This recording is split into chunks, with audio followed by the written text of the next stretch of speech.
how many sets of speakers I wanted to use, and it didn't make sense. So, okay.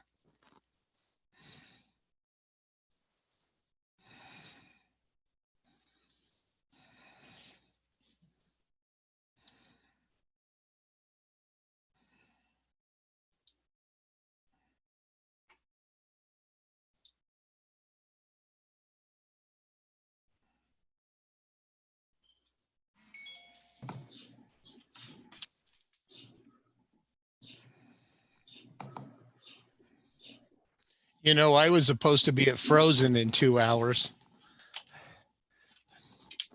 Yeah, we see where that went.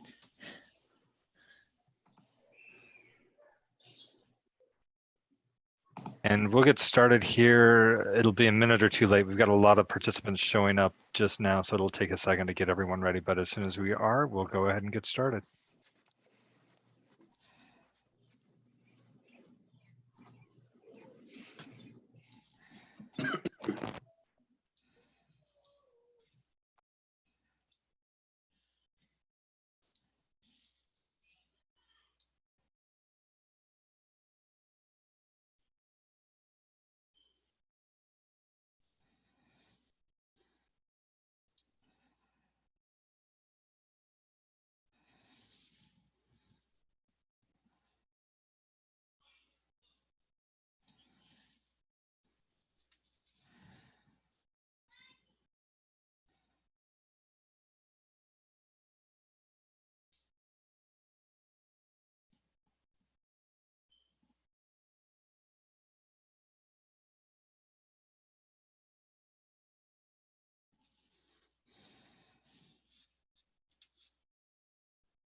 All right, we will go ahead and get started this evening. I'll call to order.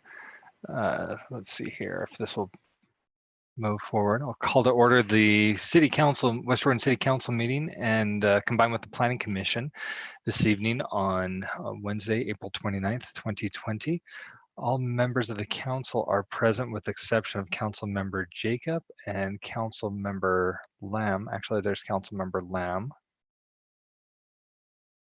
And then Planning Commission looks like they're all here with the exception of Planning Commissioner Kent Shelton and Planning Commissioner Ammon Allen. So Chris Ammon, Hey, Ammon's Chris. in the participant list. Yeah, Ammon's here. Oh, there he is. Okay, somehow I missed that one. Thank you. And we will go ahead and we'll start this evening's meeting. Again, I'll ask the council to keep the cameras off until after we have the Pledge of Allegiance.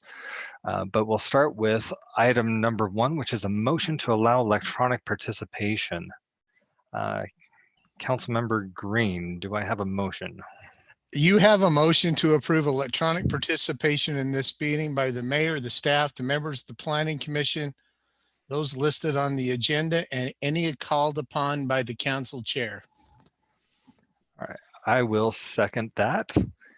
And please make sure you're unmuted. But all members of the City Council in favor, please indicate. Aye. Any opposed?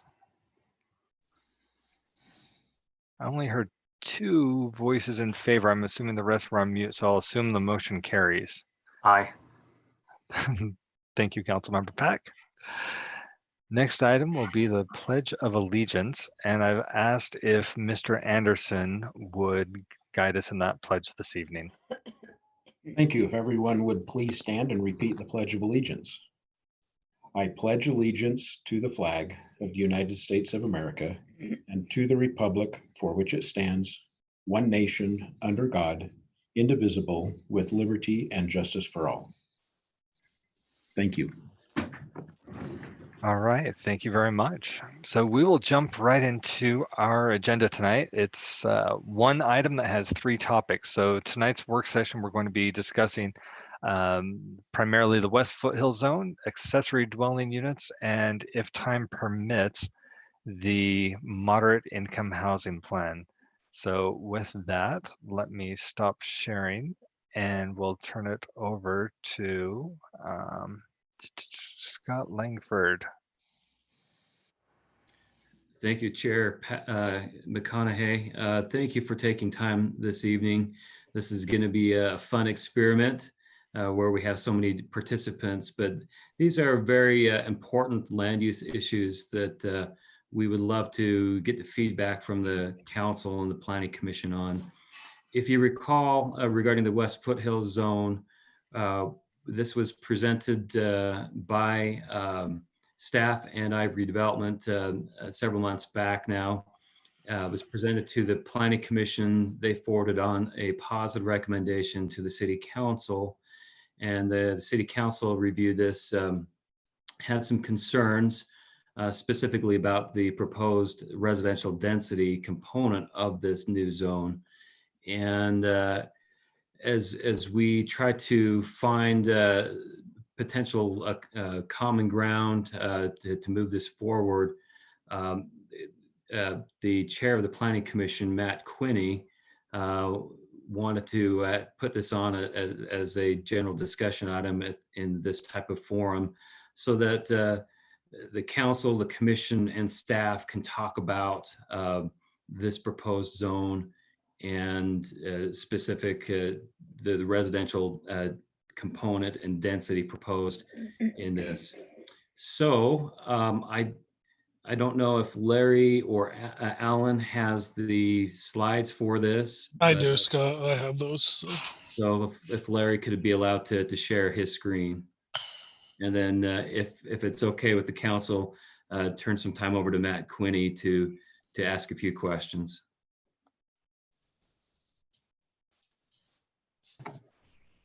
No, since I don't hear any objections, I guess I'll just chime in. Is that okay? Hello, can you hear me? Okay, yeah, just go for making it. sure you can hear me. Yeah, the only real question I had was, I felt like after we had our discussion before on this, that I thought we had a pretty good idea of the direction we wanted to go, understanding that it was going to be a large kind of work and live area, that there would be a fairly sizable multifamily component to this. And so when we heard it as a commission, if I remember correctly, I believe we were unanimous in our vote on this and felt like the product they presented was pretty good, that it was pretty much in line with what we had discussed in our previous planning sessions. So we went ahead and forwarded the positive recommendation. I was a little surprised to see it get kicked back so definitively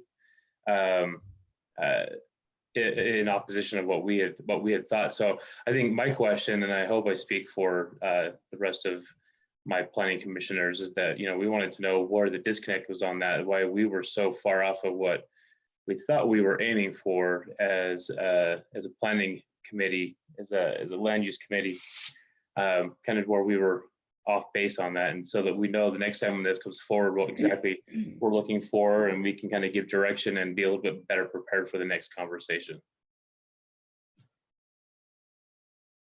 So I'll jump in. I have some serious concerns about the density. And let me just tell you a couple of numbers and where I'm coming from, and then I'll give you another perspective of the whole development. If we develop this, and we know that there's a targeted area that's approximately 600 acres, and you put 60 units per acre on those 60 acres, you're putting 3,600 units in a tenth of a square mile area. Now, I know it's not all consolidated, but you're putting in this general development, you're putting 3,600 units on a tenth of a square mile. Now, if you do the calculations, that runs out, depending on if you have 2 or 3 people in a unit, you're running someplace in the neighborhood of 36,000. I mean, 3,600, I'm sorry, 3,600 units to, you're talking about 3,600 to 7,200 people, plus or minus, you know, how many people you're talking about there. It could even be a little bit more, as many as, you know, if there's 1, 2, 3 per unit. To put that in perspective, that means that that puts someplace between 36,000 and 70,000 or whatever high-end number you want to be per square mile. Now, New York City runs 28,000 people per square mile. So we're talking about a density that when you put those 60 units per acre in a compact area, you're talking about a density that's 2.5, 3 times higher than New York City. In Tokyo, it's only 11,000, 12,000 people per square mile. And we're talking about putting at a bare minimum, 1 person per 3,600 units, we're talking about 36,000 people per square mile. That's an extremely high density that doesn't fit this city. And I can tell you that for somebody that's got an apartment complex being built just down the street from me that the residents fought, that one is being built at about 20 to 23 units per acre. I don't remember. Colosimo ended up with 270 units on 12 acres. So figure the density. Take that density and multiply it by 2.5, 3, and we might be getting close to this density. That density is nonsense as far as I'm concerned. And I can tell you that, you know, we all fought Olympia Hills, and this is the same type or worse development out there. It puts 3,600 people on 60 acres of land. To put that in perspective, Jones Ranch is 3,600 units, and it's on 600 acres. And yes, there will be in this other development, if we were talking about it, there's going to have business and business and manufacturing and those kind of things, but the density still is excessive. When we start talking about ERUs and sewer, there's no way we can put that out there. If we approve Jones Ranch, there's nothing on the west side that we can approve unless there's a whole lot of infrastructure or alternative things that get put out there. And last but not least, I'm not sure. I mean, when I was on the planning commission and we dealt with this Pioneer ERDA, I thought the vision was a business park, a research park, something more akin to what's up on the hill. And I can tell you for sure that putting manufacturing, and I went through the ordinance last night with a fine tooth comb, and I've got about 60 comments that I'm not going to spend the night on. But when you've got manufacturing zone that can be up to 40 feet, or it can only be as close as 40 feet to a residential area, no. And yes, I know we have control over a master development agreement, but we've seen how well those have gone recently. That between the ERU issue, the density issue, and I'm not sure of the vision of, you know, having manufacturing up there, but I can certainly say I'm not going to destroy the foothills of the city by putting in 3,600 multifamily units when that's going to be maybe even some of the most prime real estate in the city here in a couple of years. And I'll probably dig my heels on that. My rant is done. Thank you. So Chair, can I share my screen real quick? I'll be brief on my discussion, but to kind of reorient the council to where my discussion was a few weeks back. So, and basically, as Calvin said, he pointed out pretty good where the 560 acres or almost 600 acres would be. And it's right on the corner of Old Bingham Highway and U111, right on the, basically on the edge of our city. Everything above us, Kennecott land. Right above here is their large crusher concentrator where they crush all the ore that comes out of the mine and slurry it to the a smelter in Magna. But the purpose of the West Foothill Zone was to create more of a business park type use rather than another large industrial area, which we have that would have all of the uses: industrial, office, retail, hospitality, commercial, and a component of residential. And the reason the residential came in was in trying to keep on track with the state of Utah and their wish to have some type of affordable or workforce housing and close to job centers. And so really the vision was to make this a job center, as all this area out here is. I mean, there's 800 to 1,000 jobs going on this corner, and I don't anticipate any less here. You know, that could be an office uses up in here. It's not, no, nothing's set in stone right now. And so the design guidelines will cover landscaping, signage, architectural guidelines, fencing, screening, and site lighting. This is happens to be a picture of the gravel pit that is basically in this corner of the property. It's a rather large gravel pit. You see they've done what gravel pits do and excavated a pretty deep hole there. They're still mining, and so I don't know how long they have on their contract. And so from the West Foothill Zone, there'll be no more than 10% of the development will be multifamily housing. And the density in the ordinance right now would be 30 to 60 units per acre. Would provide an opportunity for people to work close to a job if they worked there. Not saying that it would be restricted to people that work there.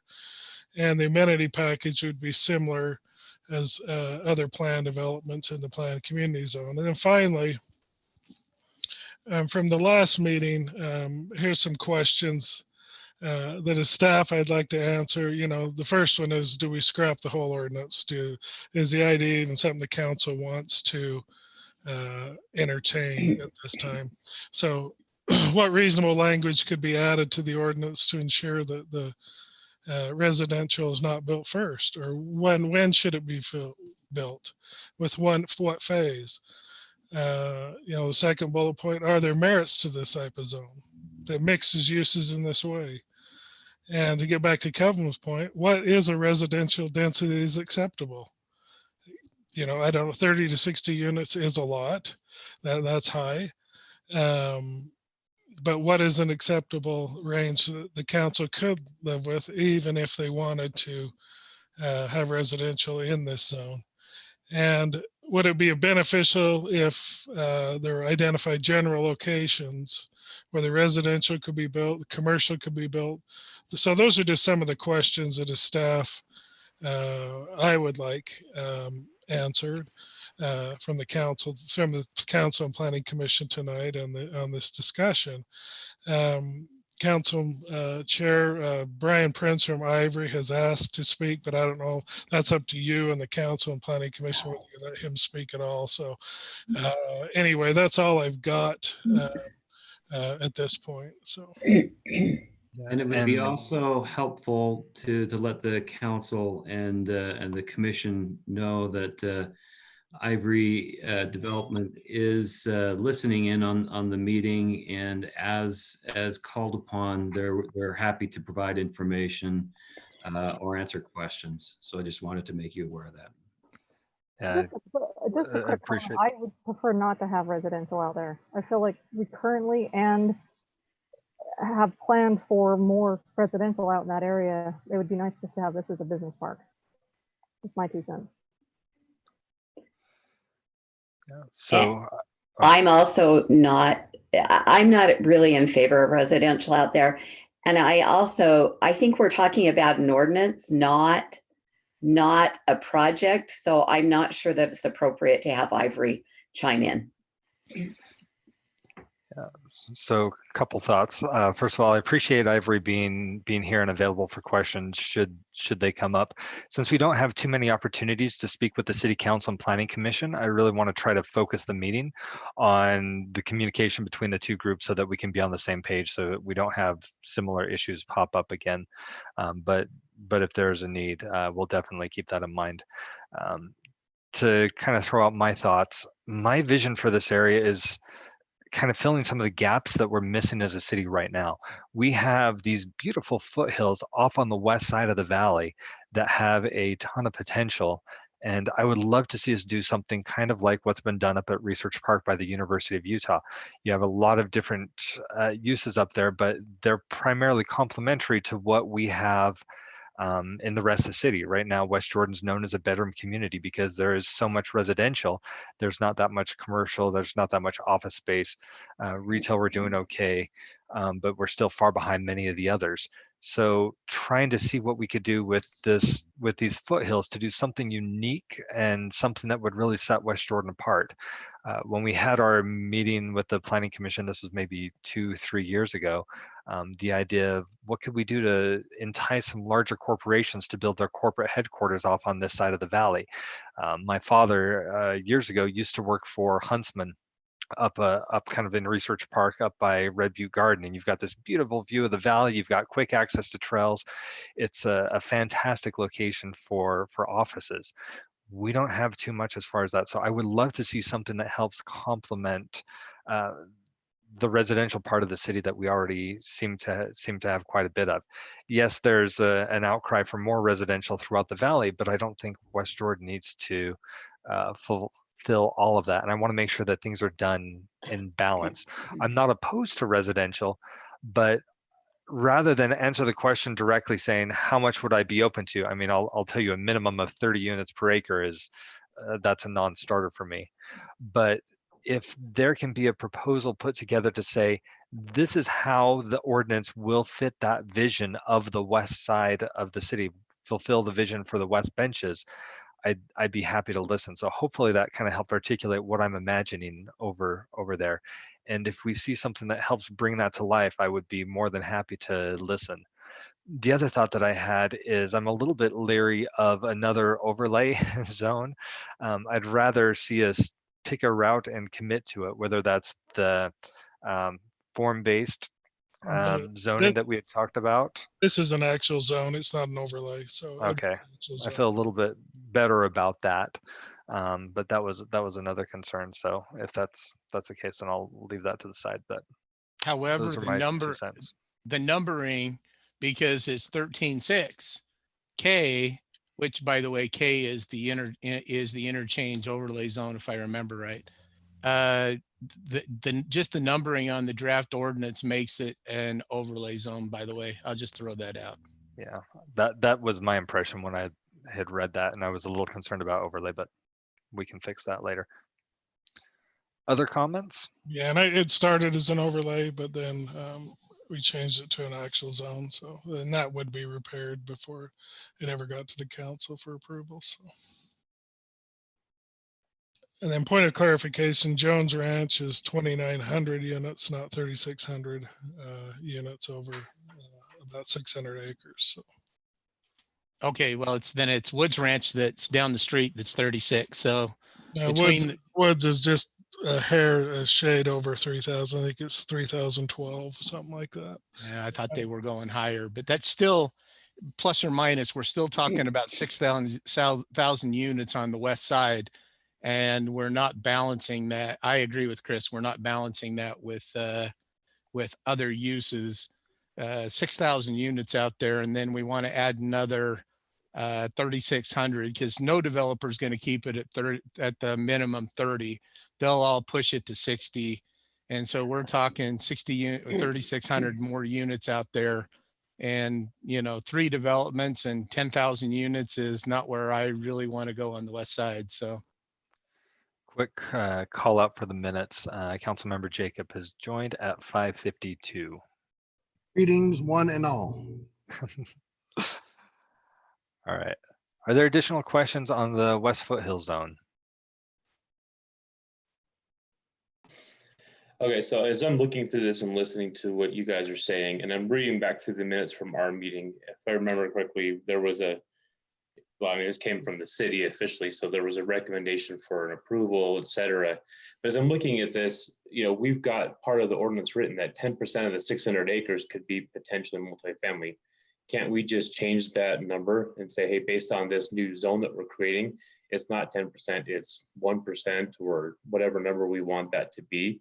I mean, I know that we don't want to fill up all the housing out there, but if we're going to build an area that's going to be this large for people to go and work at, I think it makes sense for us also to try and keep them in the area without making them drive back across the city in order to find somewhere else to go. So, I mean, having a multifamily component out there doesn't bother me. 3,600 units bothered me. And if you go back and look, as I'm reading through this, I remember doing the math as we went along, thinking this is a little bit too much, but at the same time, if we're filling it with people who are all going to be working out here, it made sense to me. I understand Councilmember Green's concern about the density over a larger square mileage, but this is a very small component. It's not like we're laying out, you know, this over the entire city. That being said, I'm not advocating for 3,600 new units out there. That's a lot. I'm just wondering if there's a way for us to make some changes as we continue to consider this. Additionally, in the minute, it talks about how the uses included RM1 and BRP. So to me, it seems like we were presented with something that was not necessarily in line with what we were intentionally or initially intending. So if we look at this, why don't we just remove, you know, lessen the density, you know, the maximum workforce housing, take away the uses of M1 and whatever else provides industrial, and say this can only be retail, office, commercial, and small amounts of high density. To me, that makes a little bit more sense.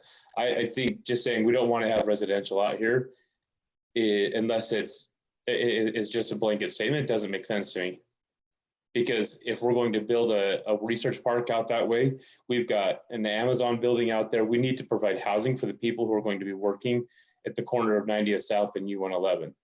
And it's got to be affordable, because the people working in these places aren't going to be making, you know, the type of money to spend on a $350,000, $450,000 house or more. We've got to provide affordable housing, which I'm sure we'll get to later in this meeting tonight. But my opinion is that we've got to provide the right kind of housing mix out there. We just need to make sure that we are limiting our exposure when we write this. We're creating a new zone, right? This is not going to be some overlay. We're creating this zone. So let's set it how we want to. I mean, am I missing something here as far as what we're allowed to do in that regard? Well, Matt, I'm going to jump back in here. The city has made a conscious decision to where to place high density housing in this city. That's at the transit, in the transit oriented overlay zones and the TSODs, and in the interchange overlay zone, because that's where it made sense, because that's where the infrastructure is for high density housing. If we want to put high density housing out there, I'll consider it, but that means that all the high density housing in the interchange overlay zone is on the table, and we take that out of the mix then for the city. Because I can tell you, I'm not willing. I mean, just the stuff that's happened the last 6 weeks, when you pack in 3,600 units in a 1/10 of a square mile, however that's going to be broken out, that density causes the same types of problems that New York City saw when you have pandemics and everything else.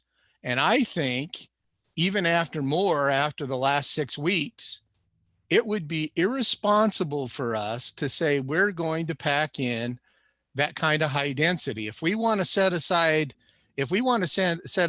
60 acres and put 5 units an acre out there, and they happen to be, okay, then maybe. But I'm also concerned, and I think Mr. Gardner hit it right on the nose. Here's my thought. Everybody's going to want to build, whoever builds out there, and I'm not just saying this is Ivory that's listening, but whoever wants to build out there, they're going to want to build the residential first phase, and then they're going to build the residential. And once they've got the 3,600 units, that covers the profit margin on the other 500 acres, because you can see what Jones Ranch and Woods Ranch are covering. And then everybody's going to throw their hands up and they're going to say, oh, we can't sell, we can't put residential, or we can't put commercial in here. We can't put business park in here. We can't do everything. And in a few years, after we've got all the 3,600 units built, in 15 or 20 years, somebody's going to come back and say, oh, we couldn't put in as much business park as we wanted. So let us turn this into the rest of the high density housing so it matches these 3,600 units. Mark my words, that'll happen, because that's happened in multiple PC zones. Chris is laughing. Multiple PC zones across the city. Never happens. It's happened in multiple PC zones across the city, where the commercial is the last, and then it happens and they say, oh, it doesn't work. We've got to turn this into more residential, because we just couldn't make the vision of what you saw.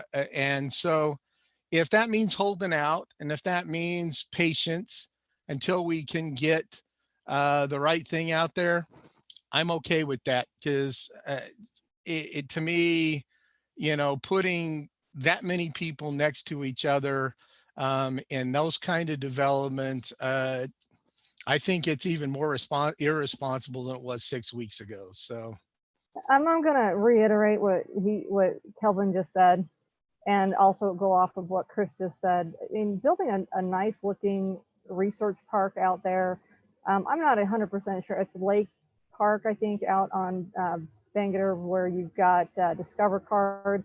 There's apartments, but it's farther over on 56. We have apartments that are within that same distance that this would be. So I just don't think we need to put housing out there of any kind. And if you're talking about people need to be able to live in that area, there's plenty of housing out there. I lived out there myself. I know Zach lives out there now. I think David's kind of out in that area. There's multiple apartment complex units. There's several that are still being built. There's condos, there's townhomes that are being proposed, that are in construction right now. The housing's there. What's not there is having a really good looking research park or office park area that, brings something unique to our city that we don't have. And to have those views, Chris is right. It's something that'll draw big businesses here to want to rent that area.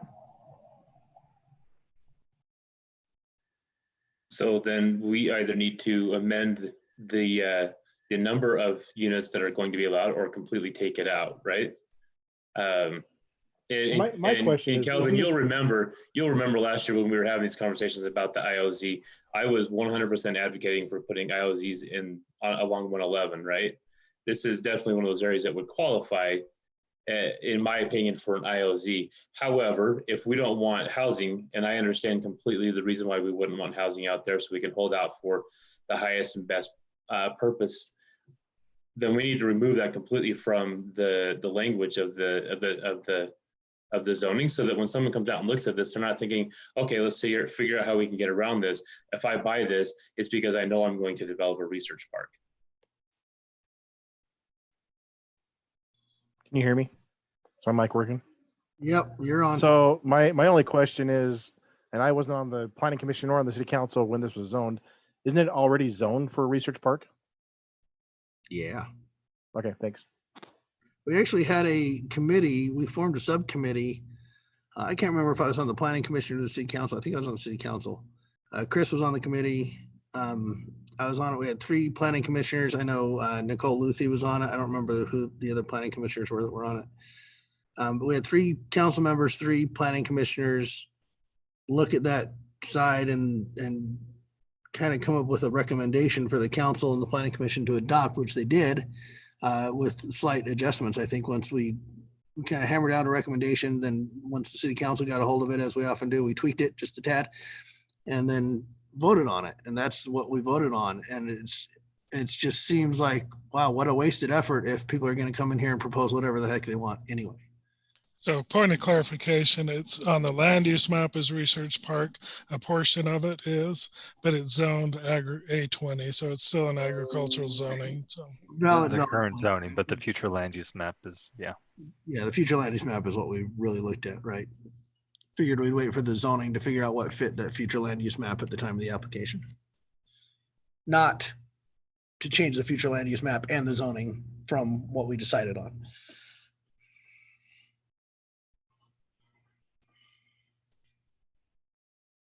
I just want to echo what Melissa said. I feel like there is housing available along 5600 West. There are numerous apartment complexes either already built or going up. And the property just to the north of this is planned to be residential. And currently Ivory's looking at that to do form-based, which would include multiple levels of housing. So I'm not worried about the housing out there. I am worried about the foothills and that we balance our city. If we have just a residential city, the tax burden is going to be huge upon our residents. And that's a problem for everyone. Could I ask a question?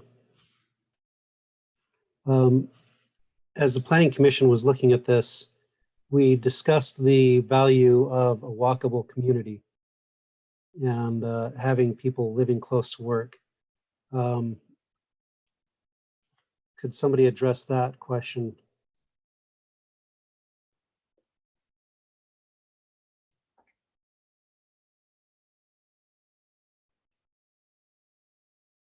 Well, I heard a pause. I'm not sure how we can say, and I read the ordinance, and the multifamily minimum has to be 5 acres. So, okay, so you've got 300 people that live on a 5 acre piece of property, or 300 units on a 5 acre piece of property. By the way, this doesn't include the because of the parking ordinance. If you're talking about a walkable community, the parking ordinance specifically applies to this. And when you look at the parking ordinance, you have to have someplace between 5,400 and 9,900 parking spots on this piece of property just to get by. Well, that ain't walkable. You know, I don't know how much square footage, 50, if you put 3,600 units in there, you got to have 9,900 parking spots if they're 2 bedrooms, or if they're 2 bedrooms or 3 bedrooms. You're going to have almost, depending on the number of units. So that's not walkable. When you're talking about putting multifamily units in an area, and this goes back to a comment that I made, Matt said he's willing to look at that. But when you're talking about putting multifamily in an area that's got a lot of M1 zoning, I don't know how that's going to be walkable, because M1 zones could be general manufacturing. Well, okay, I want I don't know what Dannon zoned at, but okay, I want a Dannon in close to where I live. No, that doesn't make sense to me. It doesn't make sense to have, maybe a building like Boeing makes sense. So I think if we're talking about this, I agree with Chris. The vision needs to be more like a business research park, hotels and businesses and those kind of things. I noticed in the uses last night that one of the uses was medical services except for blood banks. Well, ARUP up on the U is a blood bank up near on the U Research Park is a great example of a medical service and a blood bank. Well, just even based on some of the technical uses of this property, it doesn't fit. But to answer your question, a walkable community, I don't see how 3,600 units. And by the way, you know, I know we allow retail in there because of the use. We were going to allow retail, but what kind, you know, are you really going to be able to put grocery stores in there? Are you really going to put other, and there's no transportation out there. There's no mass transit. So even if those people have a walkable community and they walk to work, they're all going to have cars to drive out. So I'll have to have a car, and the parking is a big concern in that type of community. I agree. So there are lots of concerns with that particular with that kind of density. And honestly, I just don't think it meets the vision. And I think Councilmember Whitelock and Councilmember Worthen are right. There's a lot of housing going in on the west side. And, you know, we've got a proposal there in Copper Rim to add how many more, I don't remember what that was, if anybody remembers right off the top, a whole bunch more high density units, including 4 or 5 story multifamily there on that other 35 acres in the IOZ. So I think we're building enough residential that maybe somewhere along the line we have to draw the line, and I think we've done that with TSODs and IOZs, but that's me. So, sorry, go for it, Kent. Oh, I just wanted to say that you brought up New York City as a comparison, and I don't feel like that's really a fair comparison, but the thing that New York City has is their density is sky higher than even what we're discussing here. And they do have the public transportation, and anyone in New York City, they don't own cars. You're right. It's not reasonable to own cars in New York City. But the density out in that area, they have to have a car. You're right. And the density per square acre on this particular unit, if you're putting 3,600 units in there, the density per square acre I mean, in New York City, the density is 2,800 units per tenth of a square mile. In this one, we're talking about 3,600 units per a tenth of a square mile. Comparing apples to apples, density there and density here, just the density alone exceeds the density of New York City and how they're stacked on each other. So envision if you're going to put 60 units an acre in and 3,600 units in a tenth of a square mile and by the way, the ordinance shows unlimited height. How high do the buildings need to go in the Western foothills to meet that 3,600 units that would be put into about 3,600 units would put into that project to make it work? And you know what, I have to tell you, and I'm sure there are some people that won't like this brought up, but we saw what happened on the Cottonwood Heights property when there was a serious high density high rise proposed in Holiday. Well, I'm not going to be the city council that votes for that so that we can have a referendum in West Jordan City to vote down high density high rise property in an area that doesn't have any transportation, just like Cottonwood Heights. So, you know, so you're right. It's not New York City, but when you compare apples to apples at 2,800 units per tenth of a square mile in New York City and 3,600 units per tenth of a square mile in West Jordan City, we exceed New York City because New York's got 28,000 people per square mile and Tokyo's got 11,000. So, you know, and by the way, that's 3,600 units on 60 acres with no open space, because this ordinance has no open space requirement. It says they can put parks in. Okay, but they're amenities, and the amenities only have to be in one area. So they could put in 20 sports courts, or 20 tennis courts in 20 separate areas, so that they called it 20 separate amenities, and they would meet the city guideline, and that would be the open space in this particular ordinance. So yeah, That's right. let's just pack them in. Let's, you know, the whole concept here just to me is, you know, I'm not willing to turn the west, you know, to have a density that high in West Jordan City. That's just me. Go for it, Trish. Thank you. I just have two things to mention. Before we assume that there is enough housing available for people, I would like to know what the occupancy rate is on 5600 South and in all those areas that are being built. My understanding is that there is a housing shortage, and especially an affordable housing shortage in the state of Utah, especially in the Salt Lake City area. We have prime real estate, and we have people that want to stay in West Jordan. And the only way we can do that is if we provide affordable housing, and we do have a housing shortage.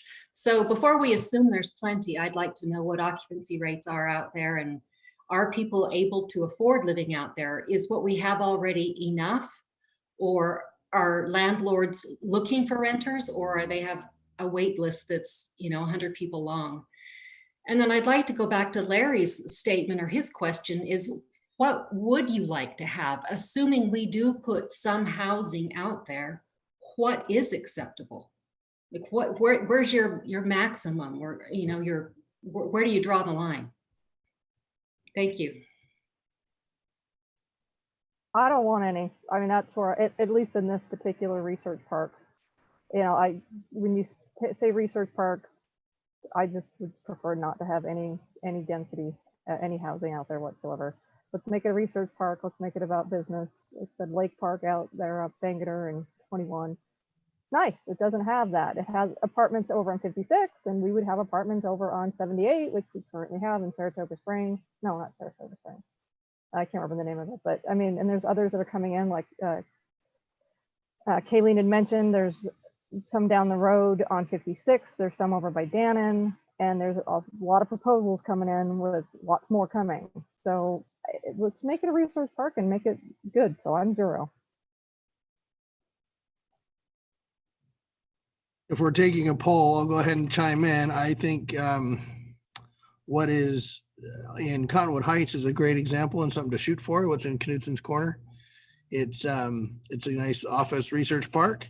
And in the residential, there's an apartment complex. It's basically an apartment complex like we have everywhere else in the city. I'd be okay with one of those being in this area or something along those lines.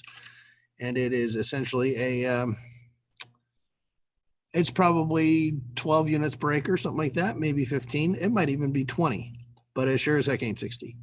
And it's not on very much. It's one apartment complex, and it's a very small percentage of the overall project. So if we're throwing out 2 cents, there's my 2 cents. Hey, I sent a message in the chat, and I know we're not acting on those comments, but I wanted to just really quickly bring it up. Larry, do you have that map that you were showing before? I think if we look at this and how it ties to that Jones property to the north, if we're going to eliminate all housing in that area, then we can at least see how we might be able to get people into the area by walking from there. Is there going to be some kind of a trail system? Has that been discussed, tying these 2 properties via some sort of trail system?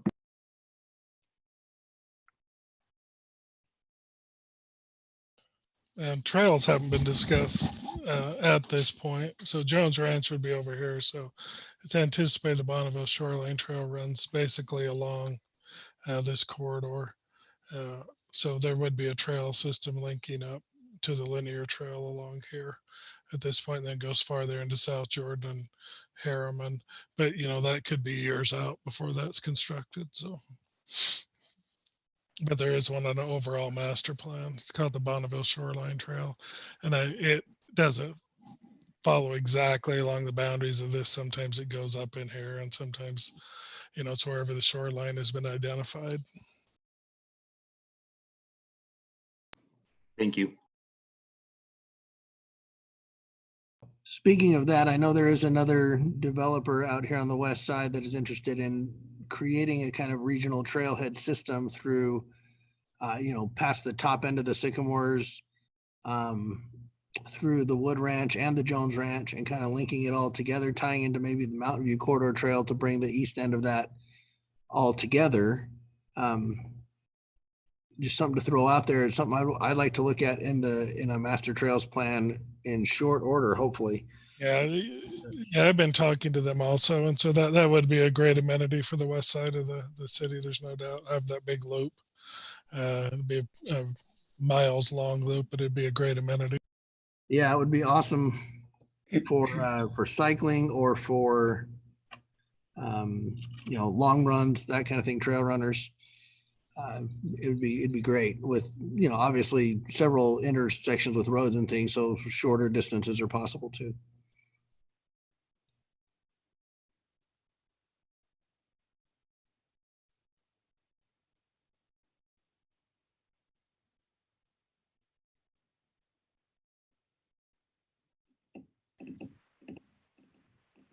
Scott, any additional questions, comments? I think we just reached the 7-minute lull. About 40 minutes into it. Or 50, I guess. Okay, were there any other comments? Larry, I don't have your slide up anymore, but is there enough clarification you feel as far as your questions go? Yeah, I'm good. So I see the mayor is on video. I failed to recognize the mayor as well as our CAO, Corbin Lee. First of all, thank you for taking some time out to join us. Mayor, your thoughts? I was on the council when the general land use map was talked about over there with the research park. Wasn't there a part that we were reserving, I think maybe it was north of here, for the estate homes, some larger lots that were preserved? What area was that in? Do you recall? Maybe Larry? or Scott? that's more in the Jones Ranch area, a The little Jones little farther to the north. Okay. There's kind of that that shelf that runs along the creek coming out from the Okers. So it'll be right in this area, Mayor. If you can see Scott, if you can move your pointer, I'm not sharing, but it'd be. So this Be area right- right here, and then, Yes. and then into this area. Yeah. So Okay. So this that we're discussing does not affect that area at this time. no. All right. Thank you. And thanks for the welcome there, Council Chair. Yeah, sorry. I'm at some point in time, I'll get that right at the start of the meeting like I should rather than an hour into it. You're good. Thank you. Thanks for being patient.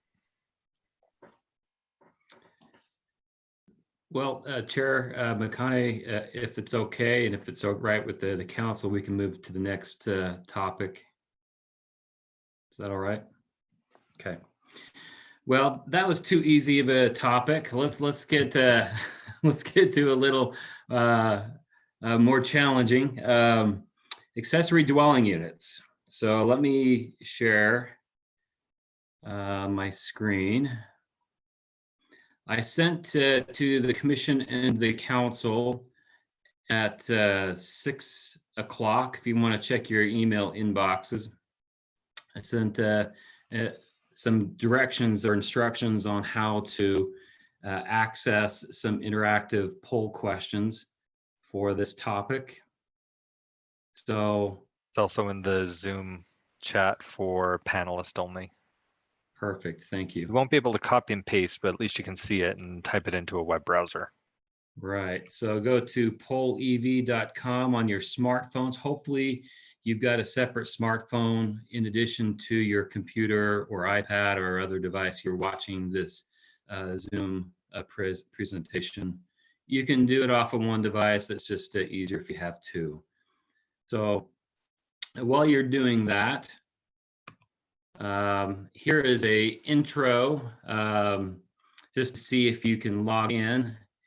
As you well know, we have a Nielsen's Frozen Custard proposed at 56 West and about 7800 South. And so have a little fun and just to make sure that your polling is working, weigh in on this question. And if Hot Fudge Sunday, okay, you can enter your favorite, and then you can vote those things up or down. Oops, sorry, I killed that.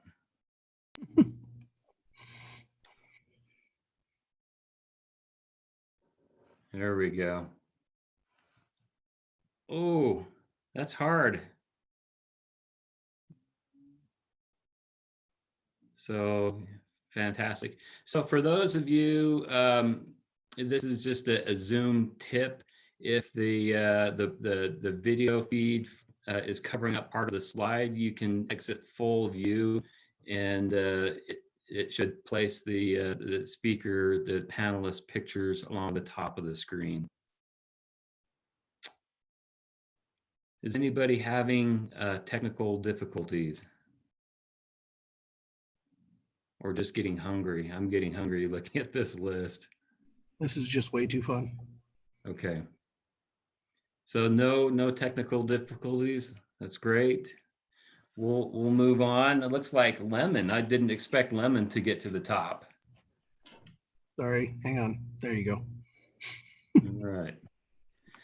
So if the council and the commission, after we get through this discussion, if you find value in having interactive discussion and polls, we'd love to use this tool in future discussions, future work sessions, topic dependent, of course. So let me move forward. Okay, this is another softball question just to get the creative juices flowing. Which image shows an accessory dwelling unit, an ADU?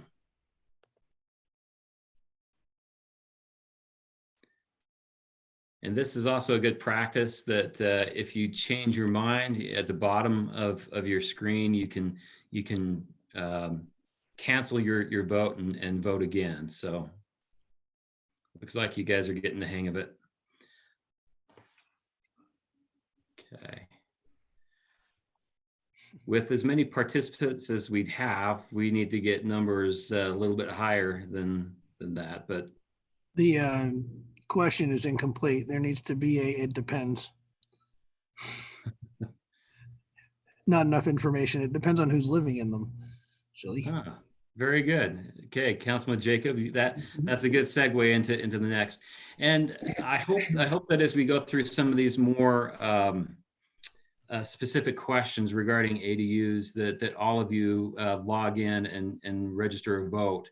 This isn't just entertainment value. This is good, significant hard data that my staff and I can take back and draft concrete ordinances if it's the council's decision to move that direction. So, okay, I'll move on. I have no idea if my votes are working. It's not registering, Councilman Lamb? Well, I don't know if I pushed the right thing. How are you guys putting the votes in? You just tap on it or click on it, whichever. And it should change the 0 to a 1 next to it. Oh, it's grayed out now, so. Oh, well, I'll figure it out next time. Okay. Well, we'll go on to the educational portion before we get into the detailed questions. This provides some context, though, for what we're going to dig into. So West Jordan City Code currently defines family as what you can see here on your screen. And I know, especially with a Zoom conference, this is really taboo to have this much text on a slide. But basically, you have two different scenarios. It says any number of persons living together in a dwelling unit sharing common living facilities who are related by blood, marriage, legal custody, or adoption, or up to 5 unrelated adults living together in a dwelling unit sharing common living facilities and sharing possession, use, and responsibility of the entire unit. So we're not talking about duplexes, walling off a single family home, and no, that's not what we're talking about here. So and then there's some more detail here. We can always circle back to this if there's a question. But that leads into our current code regarding accessory living quarters. Hey, Scott, Now, may I yes, ask you for just a second? absolutely, Mayor. Thank you. I just want to remind everybody or re-emphasize the importance of why we're doing these ADUs, not only because you asked for it, but the state has been asking for it. We've had a lot of pressure on us. In the city of West Jordan, we've had ADUs, but the way it is right now is, well, is broken, because what's happening right now is happening all over the place and there's no enforcement on it. So with this that Scott's bringing for us today, I'd like us to look at that and figure out what we want and how we want to enforce it. So these things he's bringing to you right now is where we are right now, but we can't leave it the way it is. So we do need to make some changes. So I'm very interested to hear how you like to see the changes coming, because what we have is not working. So are you saying, are we being pressured to have ADUs? Well, yeah, the state has been pressuring us to have ADUs, builders pressure us to have ADUs. So builders, okay, thank you. Well, the state as well, because the state. I haven't seen anything from the state. So yeah, we get requests from residents very frequently to put these in their yards on their property. That's true. And I've had a lot of people come to me who are generally older people who don't have the population in their houses anymore. They have lots of extra room and want to put the extra area to use and want to do this, but we don't have a good way for them to do it. So either we define how we're going to or define how we're not going to, but we need to make better definitions. Mayor. The mayor's statement that it's currently broken is a pretty accurate statement. Oh, Jay, is your mic on? If you could mute unless you've got a comment, that'll help with the I did have a comment. Oh, okay, go ahead. An observation I've made in the last couple of times that city council has addressed this, a lot of pressure has come from outside our city. I do think we do need to fix the law, but we need to make it right for our city and not for some of the pressures and stuff that I've seen both on social media and elsewhere, that it's coming from the outside. And I think we need to concentrate on what we want, not what some of the other people want. That's a good point. And I think if we fix it and we put it where it belongs, then we won't have them putting pressure on us to change it to accommodate what they want. And we can have what we think is important for us instead. Thank you. Yeah, great comment. Thank you. So I wanted to go over what our current code allows and talks about. Our current code talks about accessory living quarters, ALQs. That is not the same thing as an ADU, an accessory dwelling unit. And I'll go through the difference here. So currently an ALQ is conditionally permitted in these three zones that you can see on the screen: our rural residential, residential estate, and agricultural zones. In order to meet the conditions for an ALQ, there's 14 conditions that have to be met. And the Planning Commission is currently charged with going through and reviewing these applications. And Councilman Green can probably remind me, but I think only a couple have gone to the commission in the past, and I think one of the two was denied, one was approved, and so it's not really a usable portion of our code.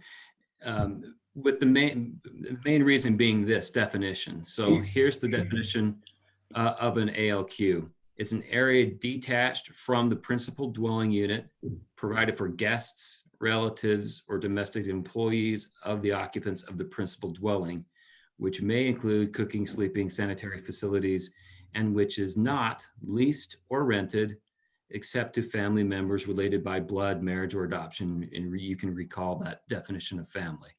So the term shall not include apartment or dwelling unit. So there's a distinct difference between an accessory living quarter and an accessory dwelling unit. So hopefully you can see the difference there. So let's, so what is an ADU? An ADU is a complete secondary residential unit. And you can see the graphic on the bottom of the screen. There's a variety of ways that you can build an ADU. And there's great examples from around the state and around the country on how to manage and regulate to do it in a proper way, where these are built per building code and inspected by the fire department.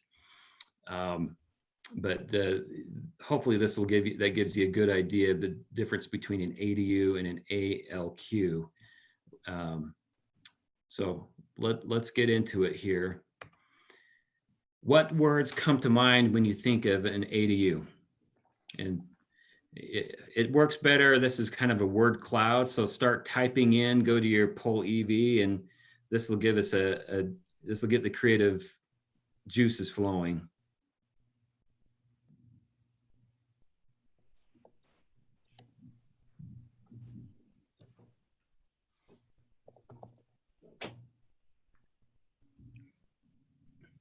I'm surprised no one's put the fonts on here yet.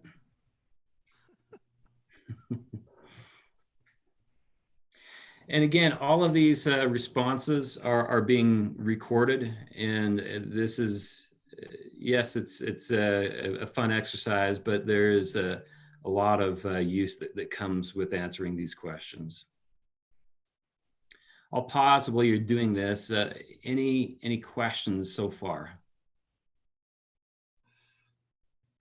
You know, the fonts really dates you.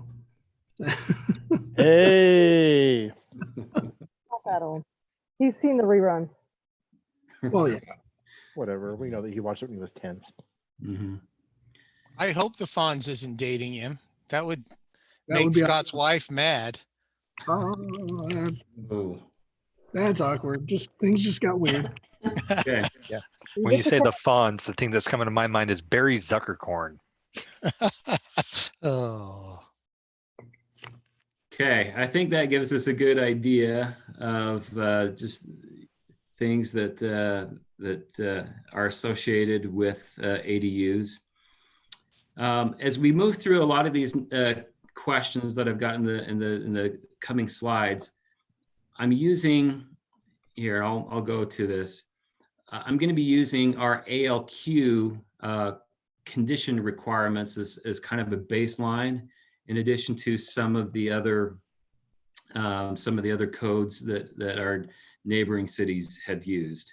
So if the option includes something that we already have in our ALQ code, I'll call it out, like you see on option B.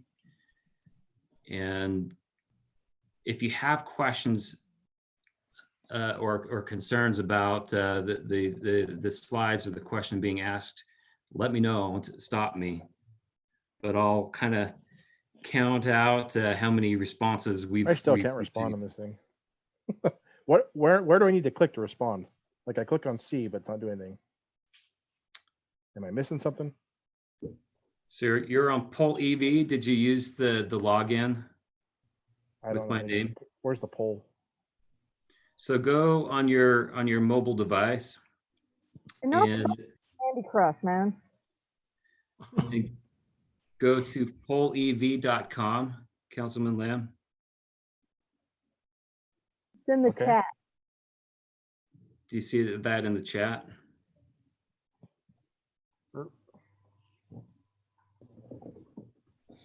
I don't know if you can see my phone, but it should look like that. And there's a password, a username. It's Scott Lang 4 without the D. And then there's 3 numbers after my name. And that should allow you to join the poll. Chad, I just pulled mine up on a browser on my same surface here with the Zoom. I just alt tab between the two to Okay, I'm in Yeah. now. That's working the easiest for me. Fantastic. We all know technology is really hard for old people, Chad. I know. I used to watch the Fawns too. But do you We do want remember your, what it means we to do the want your fall? input. So that's important. I'm glad you're in now. Okay, it's working now. Perfect. Thank you. Okay, we'll move on to the next question. Should ADUs be limited to one accessory living quarter per principal dwelling unit? Scott, did you want to ask what the other option ideas were? I think we'll get to it. I have a question on this one though. What's a living quarter? One bedroom? No, it's a autonomous living facility. You know, have your own cooking facilities, kind of an autonomous dwelling unit, right? Okay, so as opposed to a apartment complex, I guess would be the extreme example of the other direction, right?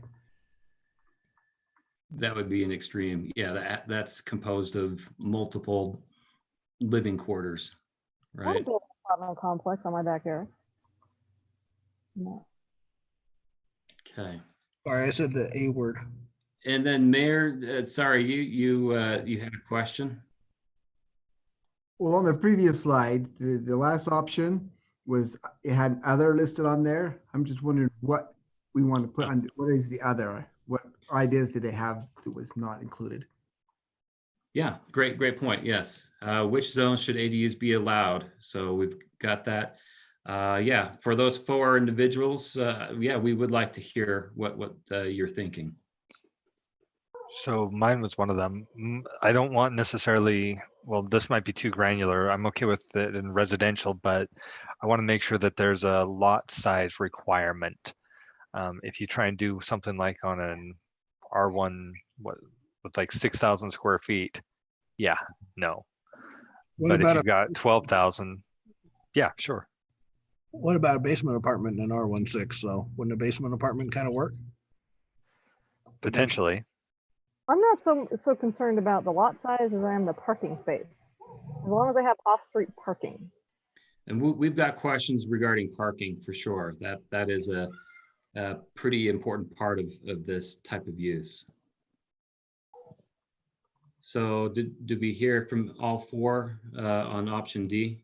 Oh, this is Ammon Allen. I same thing that Council Chair McConaughey mentioned. I land somewhere between A and B for certain uses. So, for example, if it was a basement apartment, I wouldn't have a problem with the single family homes provided off-street parking was available. If it's a detached unit, my thought would be it's got to be half acre or larger on the lot. Good feedback. And I could actually see it working well on a 3rd acre, but like under 0.2, Okay, great. Thanks, Mayor. That I skipped over that. I think it's similar. It's something I'd just like to mention as we kind of dig into this, is I think it's a little bit similar to, in concept, to our conversation on the whatchamacallit funding things for Daybreak that they're talking about. The acronym is escaping me. Where they can do their own bonding, that financing tool. Talking about PID. Yeah, the PIDs. Thank you. We were talking about the governing document versus specific applications. And when we're building the code here around ADUs, I'd like to think of it as a governing document that is kind of the big catch-all, broadest limitations possible, and then have the conditional use where necessary and things be the specific, narrow down what the actual problems are that we're trying to avoid with this particular application. Rather than, for example, I mentioned, Chris brought up the R16 and that, I can't see an auxiliary dwelling unit working in R16. I said, well, what about a basement apartment? And a basement apartment might work in an R16. So if we just categorically exclude R16, places where that could work, you know what I mean? So I'd like to set the code to be as broad as possible, and then the conditional use to be to address the things like parking and the things like over the garage apartments or whatever they are that that you do or don't allow in any given application. Does that make sense? It does. We've got to be careful in regards to conditional uses, and the attorneys can weigh in. The state law, if it's a conditional use, it's essentially permitted, and we can get into the nuances. But I think I follow you, Councilman Jacob. As long as we have a good framework that gives us enough direction, we can look at a site by site.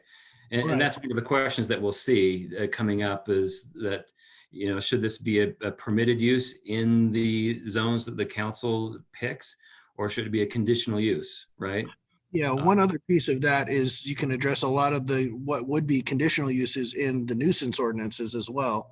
So if it's a thing like parking and now all of a sudden you got cars parking on grass and things, well, that's already illegal under nuisance ordinances and under code enforcement. Right. So keep in mind, just keep in mind what it is that we're trying to, what the problem is that we're trying to solve, or what the fear is that we think might happen, and what the best way to address that is as to whether it should be universally outlawed, or if there's situations where it could work, therefore it shouldn't be universally outlawed and should apply specifically or under some other ordinance. So that's just what I'm saying. Yep. Great. Back to Scott. I'll stop interrupting. No, this is meant as a discussion, so thank you. Okay, I would tend to agree with Councilmember Jacob on that. I mean, my definitely on the basement apartment that would work. My house is probably right around 0.2, and at some point before we bought it, somebody built an extension on the back of the house that attaches into and comes into our house, but it could have just as easily been converted into a quick studio apartment and had its own entrance and exit out the back with the kitchen and everything in there, and it would have looked the exact same as it does now. It just would have been attached but blocked off from my house. So I think that it needs to definitely be a little bit more broad than specifically saying, well, if you're 0.33, then yes, but if you're 0.27, then no.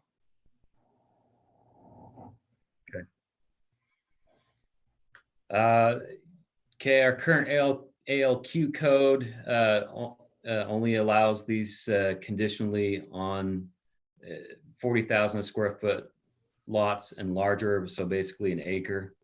And we're still waiting on probably 4 individuals to weigh in on this.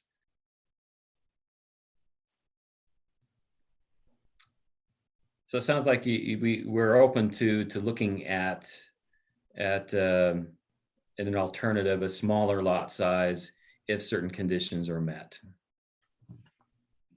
Okay, not everybody voted, but almost. Okay, I'll move on to the next one. Should ADUs be permitted or conditional? Pretty straightforward question. Again, we can set up the ordinance to be very specific, but have the flexibility of looking at this and being reviewed. You're asking no on a multiple choice question. What's that? Should it be permitted or a conditional use? Well, yes, it should be a permitted or a conditional use, but you ask us to choose between them? I was pressed for time, Councilman. I'm sorry. All right. One of the benefits to also having a conditional use is that per code, we would be required to notice property owners within 300 feet of someone who wanted to do this type of thing in the property. So it provides good notification. Okay. Should ADU approval be contingent upon adjoining property consent?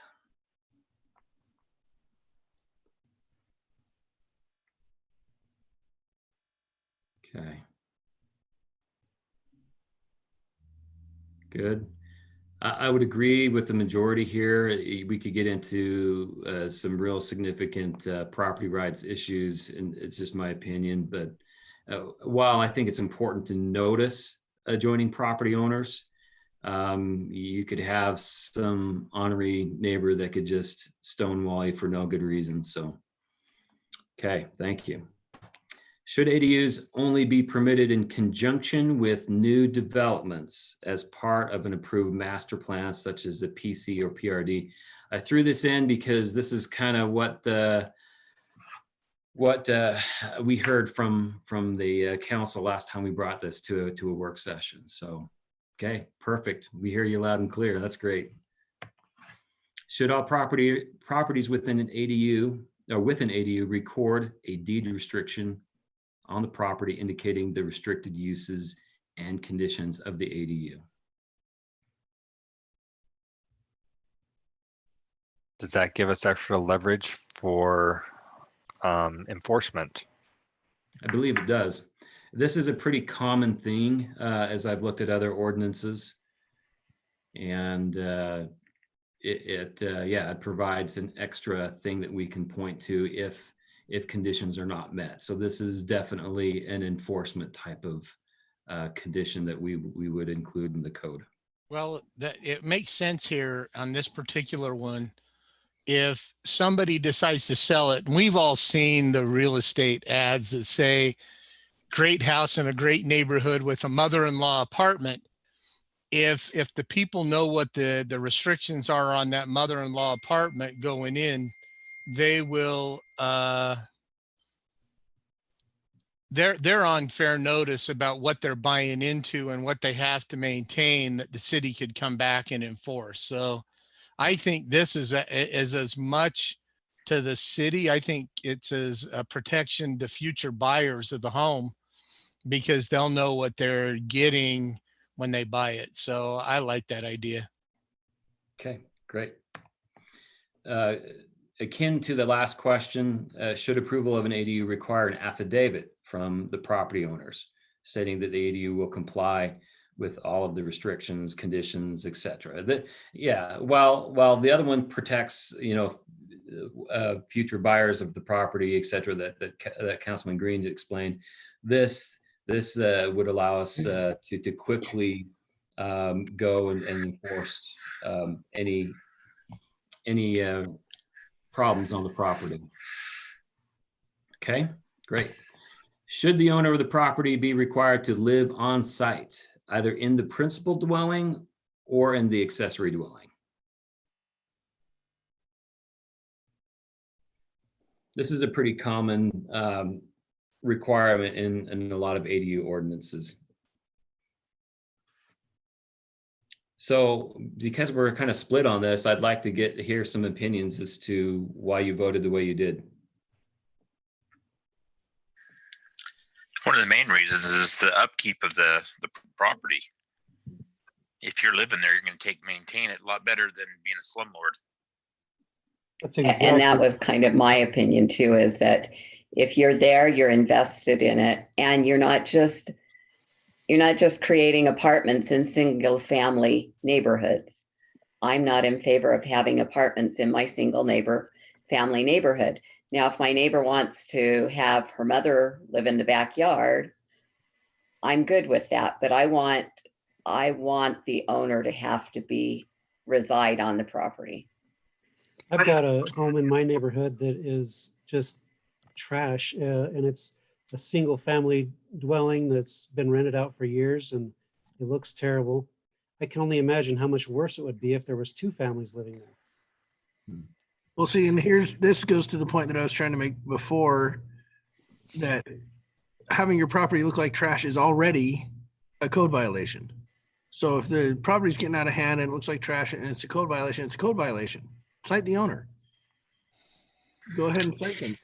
For me, this is good luck with that, Chad. Yes. Zach, it just doesn't work. We It had just a property doesn't work. across the street. It took almost 2 years to get it to turn around. Well, and that may be the case though, just as much as if the owner lived there as if the owner doesn't live there though. We have.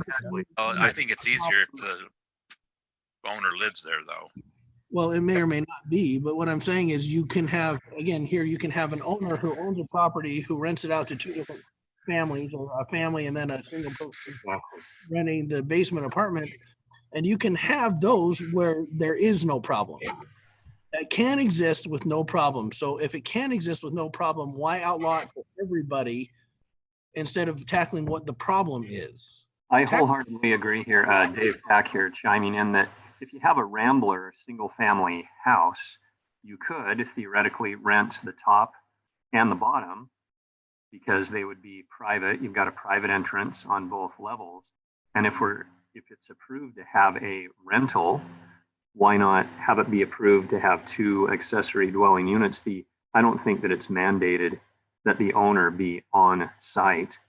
You're right, so long as it's maintained and stays up to code and everything's taken care of. I would hate to limit land use and property rights to saying that the owner has to reside on site.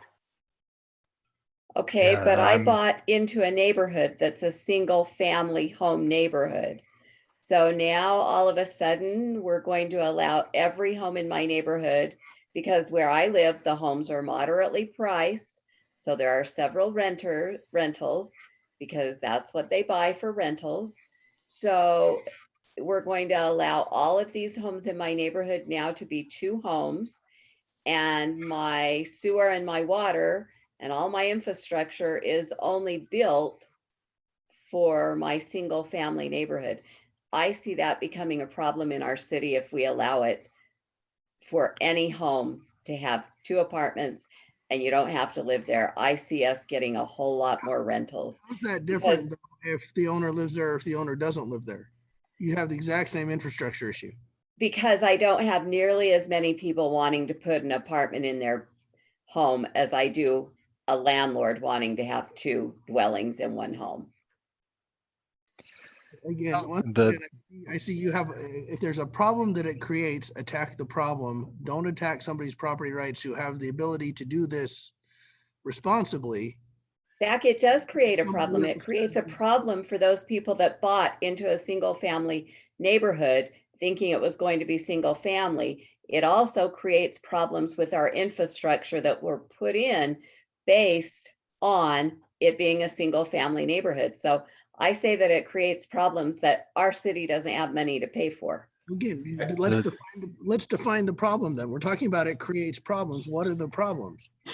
Infrastructure and not having enough of it. Then we shouldn't allow them in any single family zones.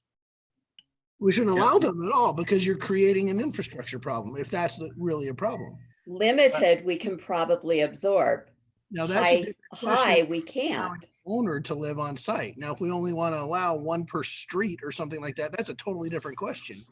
But the difficulty with this is that if we allow it to become a rental, I'm just going to say 2 apartments, 2 units that can be rented out, and it's not owner occupied. Does that fundamentally change the R1 zoning, and now it makes it an R2 zone? And then so I'm leaning towards the same thing, is that if you get, if you got the family, the single family there, and they're an elderly couple renting it out, I got it. That's great. But if we turn it into a complete rental business, now we're putting R2 type units smack dab in the middle of an R1. And I think that's the more difficult that I'm having. So that's why I'm leaning towards the property owner living on it, is because turning it into, it changes the fundamental zoning of the neighborhood. And I'm, the ADU with the owner living there doesn't seem to change that nearly as much as if it becomes a for-profit rental that now becomes an R2 unit in an R1 neighborhood. Another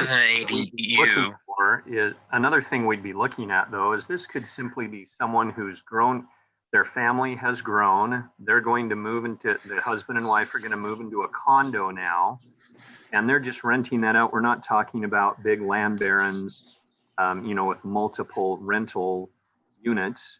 But if you can rent out the top and rent out the bottom, and maybe that's 2 family members, like we already have current ordinance where, you don't need the business license if you are renting to a family member. I would just hate to outlaw everything. I certainly don't want to permit everything, but I want to be real careful at limiting property owners' rights. And I don't see a huge infrastructure problem. You'd have the same amount of cars, you'd have the same amount of water, same utilities being used, whether you have a big family living in the upstairs and downstairs, or whether you have two separate families, one upstairs, downstairs. Scott, can I ask a clarifying question on this? Sure. My question is, are we talking about at the time of the application, does the property owner have to live there? Or if I have one approved and put it on my property and then I move out and the person that I've been renting to moves out and I sell it to somebody else, can he then rent the house and the accessory unit to two different parties? Is that what we're talking about? And then the follow-up question to that is, if I'm just the guy who owns the house now, but I don't live in the house, are we then also saying we're restricting you? You don't live there now, so you don't have the right to put up an accessory unit. Is that kind of, I'm trying to figure out, does that make sense on that question? I believe I'm following you. Yes, the short answer is that the condition of having an ADU would require the property owner to be physically living on the property. If those conditions changed, then you would therefore, in essence, break that contract, and you would have to I don't know, convert. This is something that I'd have to dig into a little bit more, but that's my understanding of how this is being applied in other cities in Utah and elsewhere. What I'm thinking of too is if we have an affordable housing crunch and we're trying to alleviate that by freeing up opportunity and having them be in nice communities and not have high-rise, high-density apartments, I would just like us to be careful about limiting the ADU. And of course, I want to be open-minded and see things from all sides. It would just be nice if we could, as Councilmember Jacob said, let's identify the problem instead of just act on fear or worry of what might happen. Okay, here's a question for David and Zach. So where is my property right to live in the single family neighborhood that I bought into when you're now turning it into a neighborhood full of apartments? Where does my property rights end and yours begin? Because it sounds like I no longer will have property rights if you get to do whatever you want when I bought into this thinking it was single family homes. Yeah, good question. I would say we're not turning the neighborhood into a bunch of apartments. I can't imagine that every single family home would be in the same situation of digging out to make a new separate entrance and walling off the top. And for instance, I know my home is not plumbed in the downstairs for having a kitchen. It doesn't have a separate entrance. I mean, I don't see this being a neighborhood full of apartments just because we allow this to happen. I don't see that all of a sudden everyone's going to move out and rent. I would just hate for limiting people to do what they want with their home if we have the accessory dwelling unit. So definitely I see your point. You don't want to all of a sudden have a neighborhood full of rental apartments. But I don't see just because we're saying, oh, you can rent the top or the bottom, that all of a sudden now every home is going to be turning into a rental. But isn't this the reason why the ADUs are even about, is because to basically help family out? So if you've got your mother-in-law that can no longer live by herself and she needs that additional help, or a child that's in the same boat, that you can do it affordably. Well, okay, so let me chime in on that. That type of scenario, if it's a family member, you can go ahead and do that today. Yeah. Right. So That's listed. I want to say something as I look at this. In my opinion, if the homeowner doesn't live in the house and there are two different ones, I would say that becomes an R2 now. It's not an R1 with an ADU on there. It's an R2. And Why? I think there's a difference between those two. Why? What makes it different? The difference is the R2 are two family dwellings. And I Yeah. think if an R1 with an ADU, I wouldn't call it an ADU if the homeowner's not living there. I think an ADU is when the homeowner lives in the property. That's how I look at it. Wouldn't it be an R2 though, if the owner lives upstairs and a whole nother family moves downstairs? That's still Right, two exactly. separate So households. R2 is you have two households in a building. That's correct. But It doesn't in my matter mind, I'm thinking ADU is not an R2. So maybe we need to define definitions, but I don't look, Again, I call an ADU as an R1 with an ADU. I look at it different than an R2. Again, but what does it matter whether the owner lives there or not? If the issue is zoning and the issue is an R1 becomes an R2, that's an issue that we can talk about, and I'm willing to have that argument and we can have that discussion. But that is not what this question is about.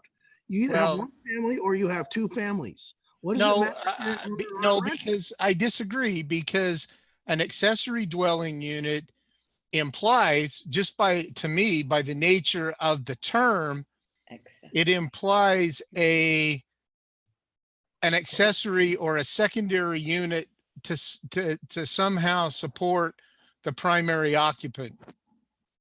Well, If we why does the say that, primary if, occupant have to be an owner though? Why can't the primary occupant also be a renter? well, Maybe a- because then if you've got, so Zach, I want you to think about this from the typical business model.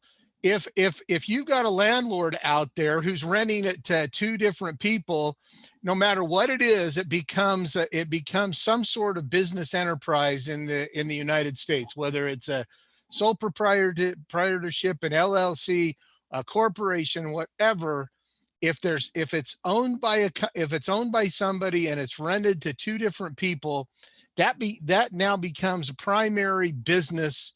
That becomes a business use property, and clearly that becomes an R2 or more, depending on somebody's weaseling around the rules.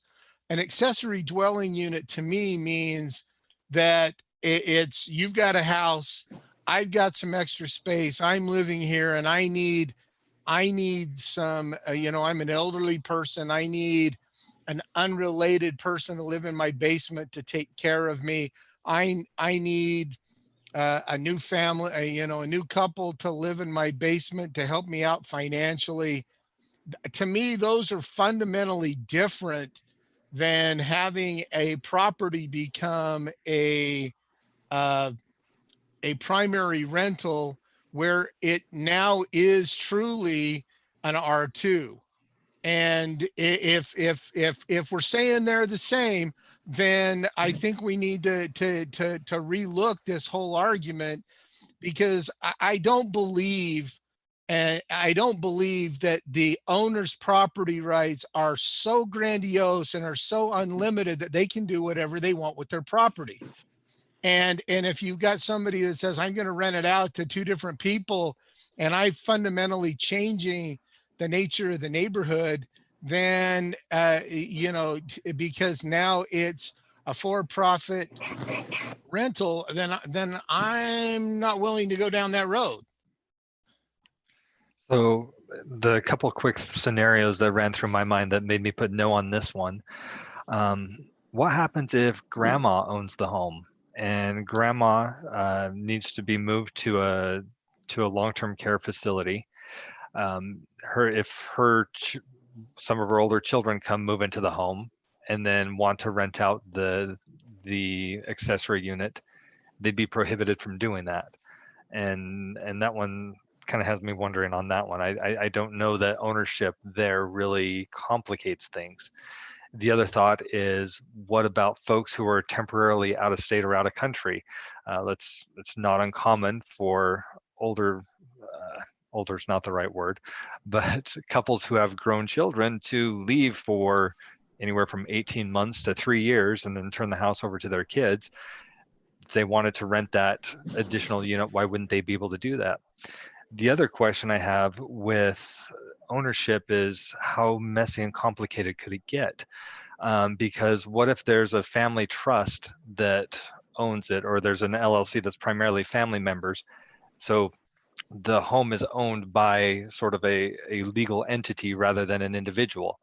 How would that change this? And then the other thought is, what if the owner is not that we've heard conversation about the owner renting to two separate individuals. What if an owner rents to just one person, but that one person then sublets the additional unit? There's just a lot of questions for me when it comes to ownership, and it really all goes back to the fundamental idea of, I'm not sure that ownership really impacts I'm not sure ownership really has an impact on anything other than potential upkeep and maintenance. And that's really just ease of getting a hold of somebody. I think it's a separate issue, kind of like Councilmember Jacob was suggesting. So for those 4 different scenarios that were running through my mind, that's why I'm on no to this one. I think it's too complicated to try and regulate ownership and who lives there. I changed my vote. Sorry, Chris, if you're done. I changed my vote just based on the conversation here, and I'll explain why. The reason being, I think that this question should be split into, should the property owner be required to live on site when the application is submitted? Yes. I don't think a property owner who's renting should be able to build a second unit and rent in the back. However, if I build it as I live here and then I move away, should I be able to rent my main house and my accessory unit? I believe you should. And the person who then buys the house after should also be able to. Although I think we could probably put something in the rules or the ordinance that says that if I rent my house to somebody, that person can't then sublet the smaller unit to someone else that they want to in order to help supplement their rental payment. That would be my thoughts on there. I just see this as being kind of 2 different questions. I think that we should be looking at it as, if I want to build one, then I need to live here. But if it's already here, I shouldn't be required to live here in order to rent out the units. I agree. The impact on infrastructure, the impact on neighborhoods, I think is the same. Whether you either have one family living in a house or you have more than one family living in a house. And that's what it boils down to. You're not going to have, this has been proven out, by the way, in many cities that do allow blanket ADUs. They don't all turn into, every neighborhood is all of a sudden now a multifamily slum, whatever you want to call it. Very, very few people take advantage of this. It's really something that only probably 2 or 3% of the population even wants to do. I'll bet you we get more homes bought by people that want to rent them out if we allow 2 apartments in every single home. They will choose West Jordan because we have that ordinance. And if that's the way it is, my vote will be no. But renting is not a crime, and owning a rental property is not a crime, and it shouldn't be a crime. Now, some things that should be a crime are neglecting your rental property. That should be a crime. Having weeds things be out of control should be a crime. Having too many cars that don't fit in the driveways and things, that should be a crime. Let's talk about those. Let's mitigate the effects. Absolutely. I'm all about having that conversation. But now you can have a family that's fine putting 5 kids in each bedroom, have 22 people living in a 5-bedroom house. And what's that impact on the infrastructure? But that's fine. We're not going to address that. So what I'm saying is, let's attack what the problem is, not just that, I think that if an owner doesn't live there, then it will look bad. I've been trying to attack those problems for decades and have got nowhere. So if you've got ideas, Zach, I'd love to have them. I'd love to see our city do better. Let's have that conversation. Let's talk about code enforcement. Let's talk about upping code enforcement's budget while we're all hunting for money. Let's talk about what the code should be. Let's talk about how you should get a hold of property owners who have neglected their property and how we should foreclose on that and what kind of liens that there should be and how the ALJ process works. By all means, let's talk about that. But that's a problem independent of this question and independent of this conversation. So polarizing question and a polarizing topic. I appreciate the discussion. I think to Councilman Jacobs' point, we can talk about mitigating the impacts with the next few questions, if that's okay. if this will advance. I don't think anybody's changed their vote in a few minutes, so I don't think. Yeah. Should home occupations be permitted in ADUs? What do you mean a home occupation? We need an it depends answer. What's the Okay. question, if you could clarify? So right now, you are not able to do a home-based business in an accessory living quarter. There, and Larry can chime in here. He's probably more up to date on what the restrictions are for home occupations, but home occupations are limited to the square footage of a principal of the home. You cannot do a home occupation in a shed or garage. If Larry jump in and correct We me. don't allow home occupations in any building outside the main home. So Again, what's a home occupation? What home is- occupation is like we have a whole code dealing with home occupation. So it's someone that wants to run an office, or a whole lot of home occupations become nail salons or do hair in their in a home occupation business. so it's a business is what A it home occupation business. Okay, thank you. Yes. That's what I needed to know. I'm like, yeah, it should be an occupied home. Otherwise, what's the point? Oh, I get to where you're going. Okay, yeah, home business, right? That makes sense. All right. The occupancy versus the business. I think we were all thinking occupying the space. That makes sense. Sometimes I need to be reminded that I can't be all speaking in plenarese, and yeah. So yes, thank you. So feel free. You can click on one. You can click on all of these images. It would be helpful for us as we're potentially drafting a code to allow for these types of placements of ADUs, right?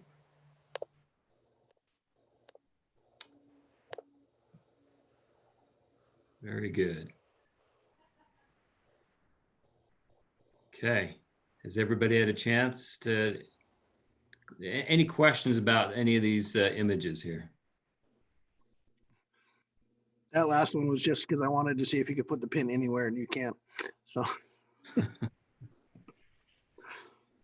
Okay, so it looks like we're fairly open to some flexibility here. Perfect. Okay, next question. ADUs should be located in the rear yard and prohibited in the front, side, and corner side yards? Question mark. So the graphic there on the left-hand side is how the code currently defines yard space in the zoning ordinance. wait, prohibit. Yeah, okay, I got that right. Let everybody So I'm vote. going to tell you, there's no, it depends here. Yeah. I mean, For me, this one depends on setbacks. that's where I was going to go with Okay. what Councilmember Jacob just said. If the corner side yard is 300 feet deep, or the garage extends, you know, like on the diagram you have here, the garage extends to the top, and the garage comes in from the side, and they extended it on the garage, it might be in the side yard or close, and it doesn't matter. But so I don't have an answer on it because That's fair. It depends. Okay, let's talk Well- about setbacks. I should have put the setback question before this one then. Can I ask a And question? real quick, this, never mind.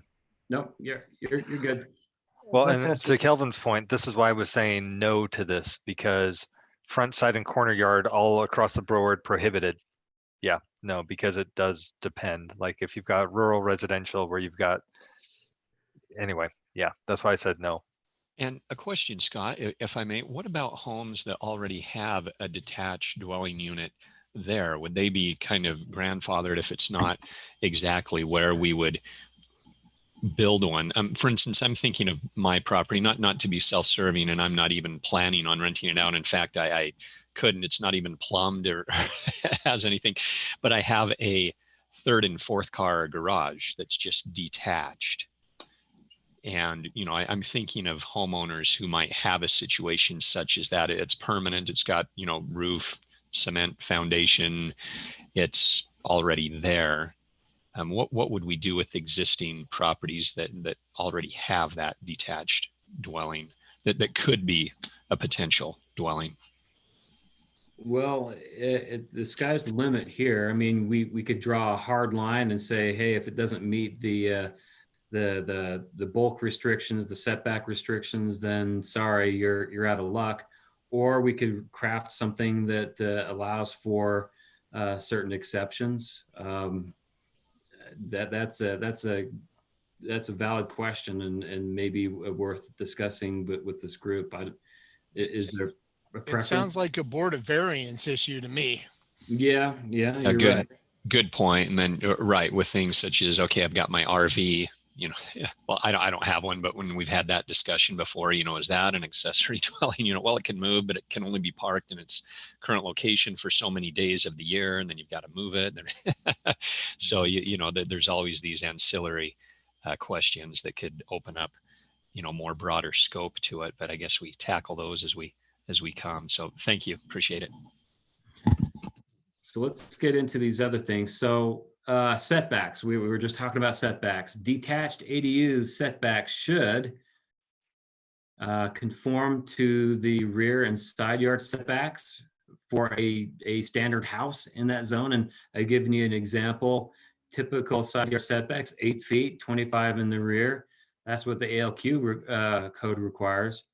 Or B, it should conform to the rear and side yard setbacks for accessory structures, which these could be, which is 8 and as near as 3 feet, depending on the height of the structure. And then something, this is taken, C is taken from Salt Lake City, where they have separate setbacks for ADUs, detached ADUs, and of 10 and 10. So it looks like that's the preference. Do you feel comfortable with a 10-foot? Should we consider a different number? So I'd be more comfortable with something specifically developed for ADUs. This kind of goes to the idea of what if you're converting something that's already out there. For example, let's say you've got a shop out in the backyard that's 30 foot by 30 foot that's set just 8 feet off of the property lines. I wouldn't want to exclude that because, oh, it's not the 10 foot. So here it conforms to the rear and side yard setbacks. But at the same time, if I'm going to be building something intentionally for a living structure, then I'd like a little bit better thought given to it. I mean, conversions, I'd be okay with the regular setbacks, but something specific, if you're going to specifically design something to live in, then it needs to be specifically thought through what the setback should be, so you're not right up on top of your neighbors. Similar to how we I handle strongly agree with animals, that. right?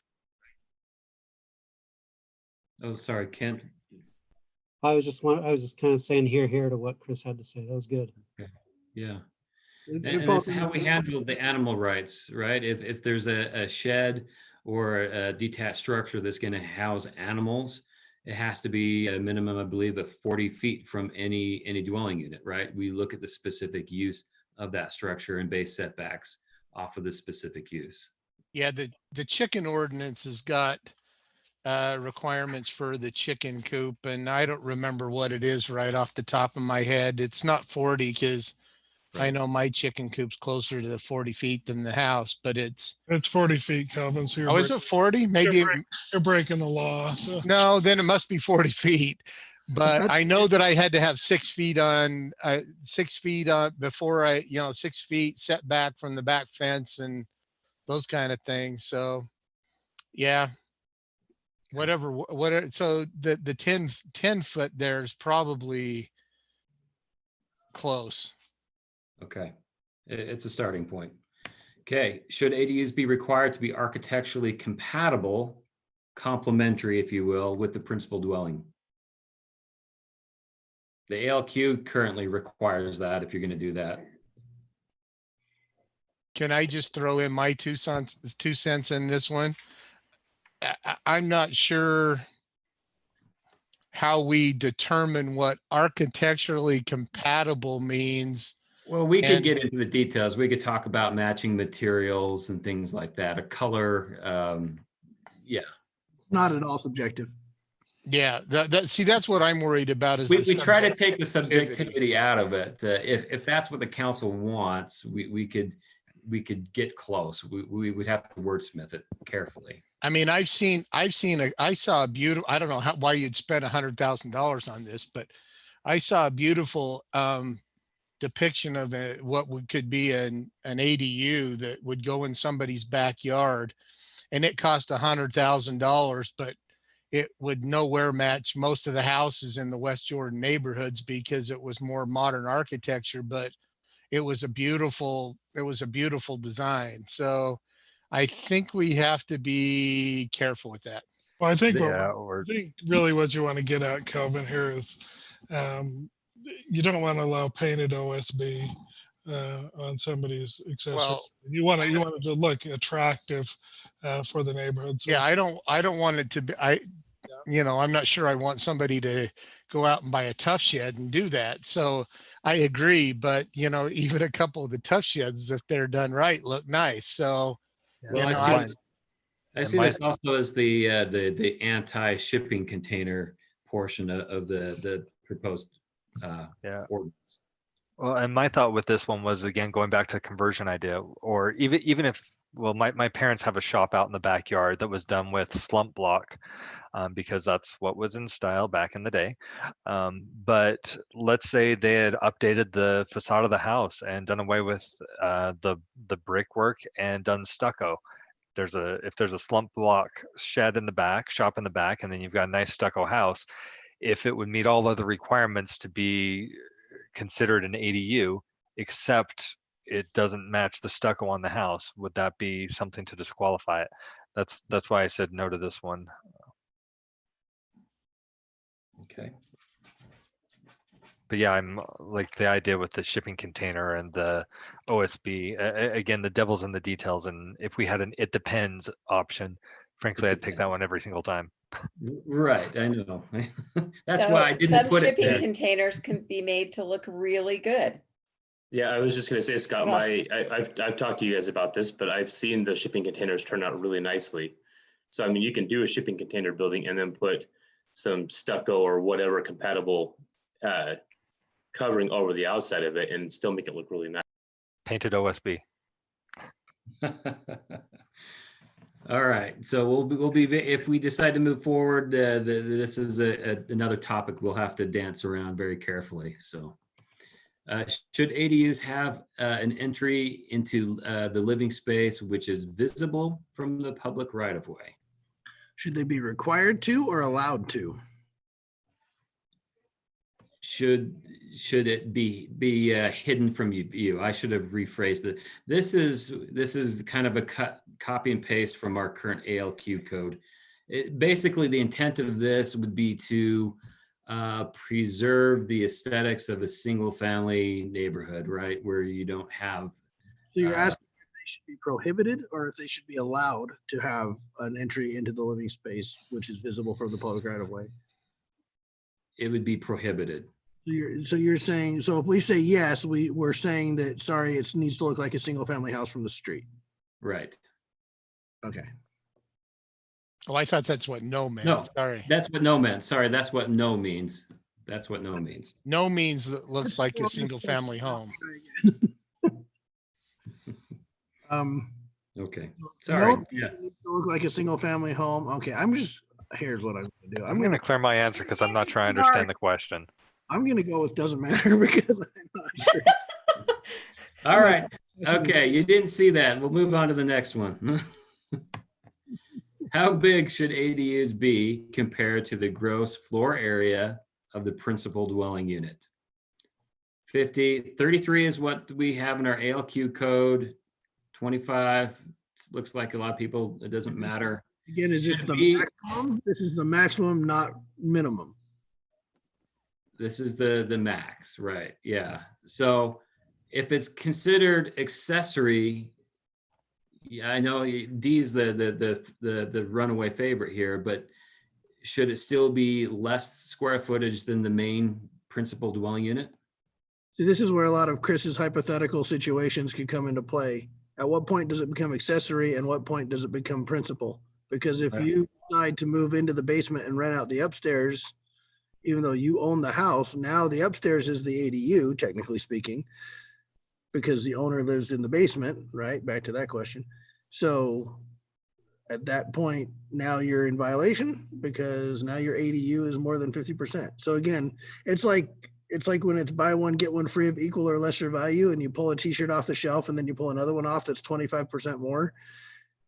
You end up paying for the one that's more expensive, regardless of which one is the, equal or lesser value. One is always going to be equal or lesser. So the ADU, whether the ADU is the small one or the principal dwelling is the small one, it doesn't, depends again on how you define principal. So Okay, I think a good way to handle this, though, would be to use setbacks and other code restrictions.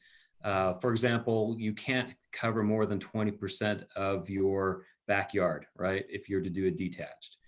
So we have, and if we adopt certain setbacks, then we'll, I guess, kind of tackle this in a different way. That's what I was going to go with, was when you're taught, is that I think this depends on the yard size. Obviously, we don't want it to exceed the size of the primary and if it's a basement apartment, you're going to be okay. But if it's a detached building, it can never exceed the size of the primary. I'm thinking of some of those homes over on 8470, 82. Is that the street over by Hans Lane? That's got a couple acres out, but I don't want to see the accessory dwelling be put in their backyard that's going to be bigger than their primary house. So I think there needs to be a maximum limit, but I don't think that I think that the other things that you were talking about, you can't cover more than 20% of your backyard, and some of those things would also do that. But I don't think it should be bigger than and clearly, I'm going to tell you this becomes the really weird thing when it talks about the gross floor area of the principal dwelling unit. So for example, there are things that we have to pay attention to. Some houses have 4 floors, some houses have 1. So the footprint's different. My footprint is not 2,500, 2,600 square feet, whatever my house is.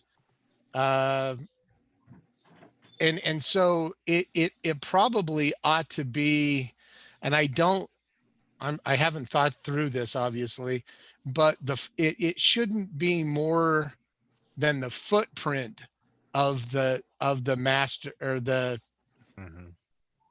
footprint of the principal dwelling unit, not necessarily the gross floor area.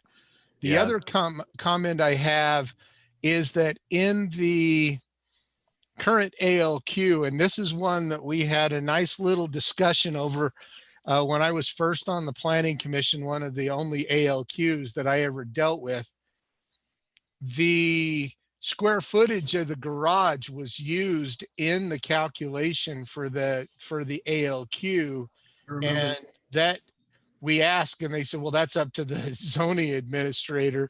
And that was nonsense, because it should be tied to livable, the livable footprint. I will tell you that just at first glance, it should be livable footprint, not garages and not gross floor area. It's got to be footprint and the rest of those other things involved that we talked about.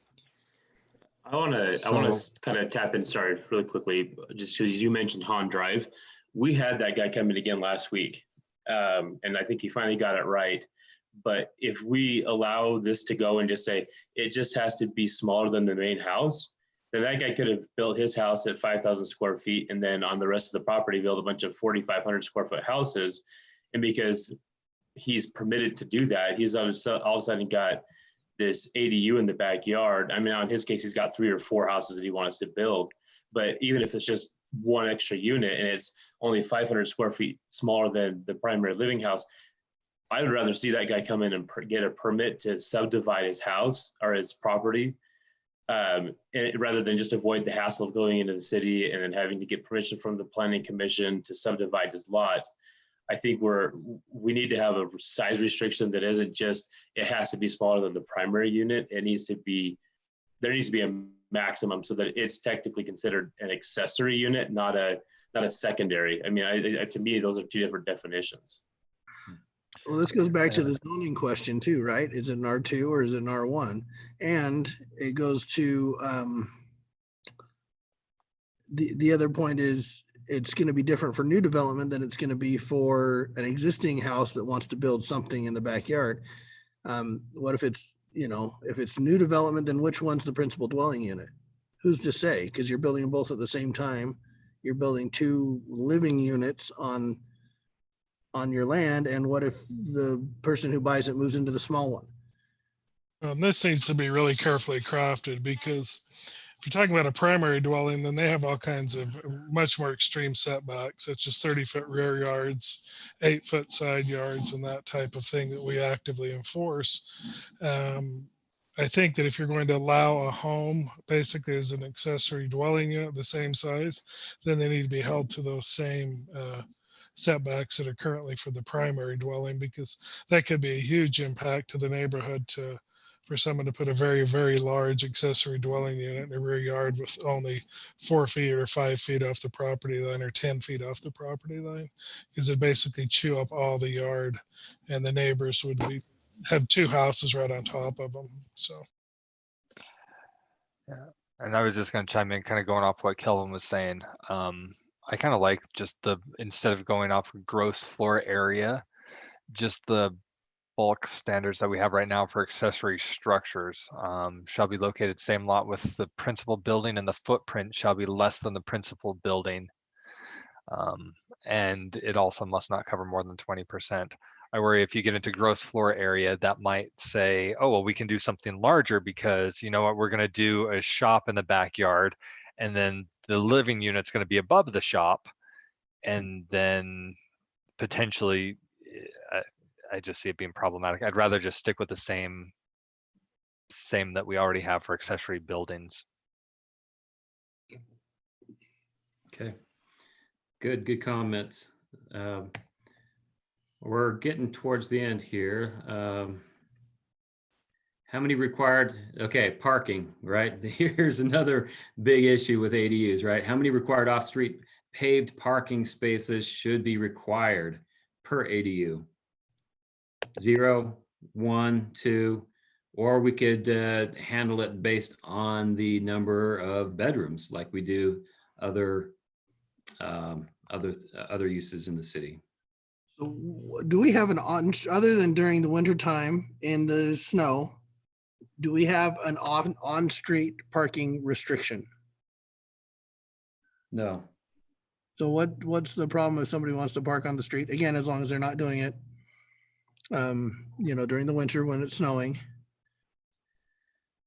Well, yeah, I mean, it does become problematic. There are certain apartment buildings that have been granted some leniency in parking restrictions based on promised transit, and during the winter, they're scrambling to find alternative places to park. And you can talk to Brian Clegg, there are areas of the city that are just choked and really hard to manage during certain times of the year. So, come to my street. Daybreak. How's it allocated as far as what's an existing parking place versus what's dedicated to the ADU? I think like a basement apartment, you have a 2-car garage and a 2-car driveway. Is that 4 parking places? And how many of those are allocated for the ADU versus the house? And then what if you have an RV pad on the side? Is that a parking place or what? You know what I mean? Yeah. This is we've got a follow-up question that we can dig into that. You know, the placement of the required parking, right? Is it going to be outside of the, well, if everybody is done voting, I'll move on to that question. So my thought was, does it actually have to be paved? So for example, and I'll use my neighbor next door to me for that, when they have an area to the side of their driveway that they have done in a heavier rock. Actually, it's not even gravel, it's more 2-inch size rocks, and they park a secondary vehicle on those rocks all the time. So, you know, your question was about being paved. I'm wondering that if pavement's actually even a requirement there. So that's just it comes down to aesthetics, and you know, our code enforcement officers often struggle with this issue. You know, if you do it well, you do it deep enough, weeds are less of an issue. But a lot of times people won't go to what to the extent that it sounds like your neighbor has done, and they just throw a skiff of gravel and it becomes an eyesore and it's a weed patch, and you know, the tires sink in, and so it's more of an aesthetic thing, Kelvin. We used to, we had a city attorney years ago that really beat the drum of protecting the groundwater, right? And so a lot of our pavement requirements, whether it's in the industrial park or in your yard, it's kind of stemmed from you know, keeping anything that would drip out of your vehicle, put that on a hard surface, and hopefully that would go down through the storm system and be cleaned and not get into our drinking water. So I understand that, but we also allow, if I remember right, because I can't remember how the ordinance is written, but I know we looked at it. We allow RV parking within certain feet of the sidewalk, and it can be gravel. No, you're right. You're right, Kelvin. It says right here in the ordinance, RV, boat, you know, and we did this a couple of years ago, if you remember. It's asphalt, concrete, grasscrete, minimum 3/4 inch gravel, paver, permeable asphalt, concrete, rock, stone, turf walk, or any combination of the aforementioned materials. Gravel mix, crushed rock shall have a minimum depth of 4 inches. And so what we got into when we were discussing that, the only thing that's required to be hard surfaced is the required parking for the dwelling unit. So the 2 spaces, the required parking and the driveway leading up to it. Right. In West Jordan, we require a 2-car garage, which meets the required parking,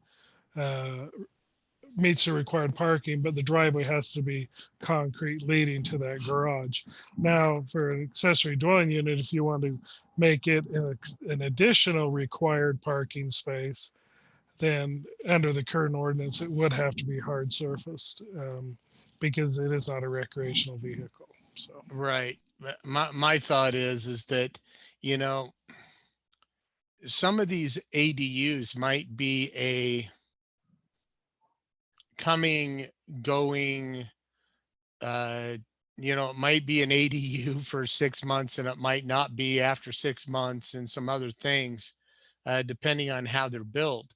So, you know, the real question is, do we really want people to pour that much concrete on a side yard or backyard to park? And that's my question. So that's why I marked it doesn't matter, because I don't know.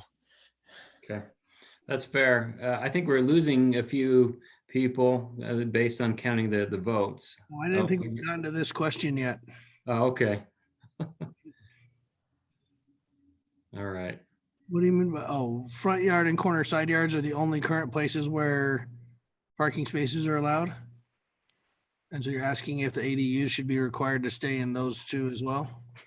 Outside of the front yard and corner side yard. So are you speaking of the existing home or the if they did something in the back, are you talking about the the extra So, unit? so you could not put a required parking space in the front yard or the corner side yard. This is more of an aesthetic question, right? Well, This is so still if you look at my house, and by the way, West Jordan police showed up the other day to try to look for somebody. And the first thing the cop said is, "Hey, do you know you have 3 parking violations out front?" And it's like, yeah, we know. Luckily, one of them was a state of Utah police vehicle, so they weren't going to ticket it. But I have a concrete, my driveway's got the is the full double width driveway for the garage, and then because of the way it pulled up towards the side yard, I've got an extra piece of concrete right there in front of a gate that goes to the back. Well, a car parks there perfectly because we park cars there all the time. So if we say that the ADU space has to be located outside the front yard, somebody who's got a wider driveway couldn't use that for their ADU. So right. I've parked 2 cars in that particular section right there. So, and it's just it's an extension, and it's the same with my neighbor to the north. They've fixed their driveway and they have a parking spot for their beautiful 1930 Ford truck, whatever it is. It's an antique truck. And that would be and it's got a spot that could end up in the front yard. And it would be perfect for an ADU. So I think we'd have to be careful with that particular saying that it has to be outside the front yard, because there are lots of people with extra wide driveways that could easily conceivably have a parking spot right in the regular driveway for this. So I think we have to be careful with that. okay, great. Should off-street parking requirements be reduced or waived if the ADU is within a quarter mile of the track station? This is based off of Salt Lake City's ADU ordinance.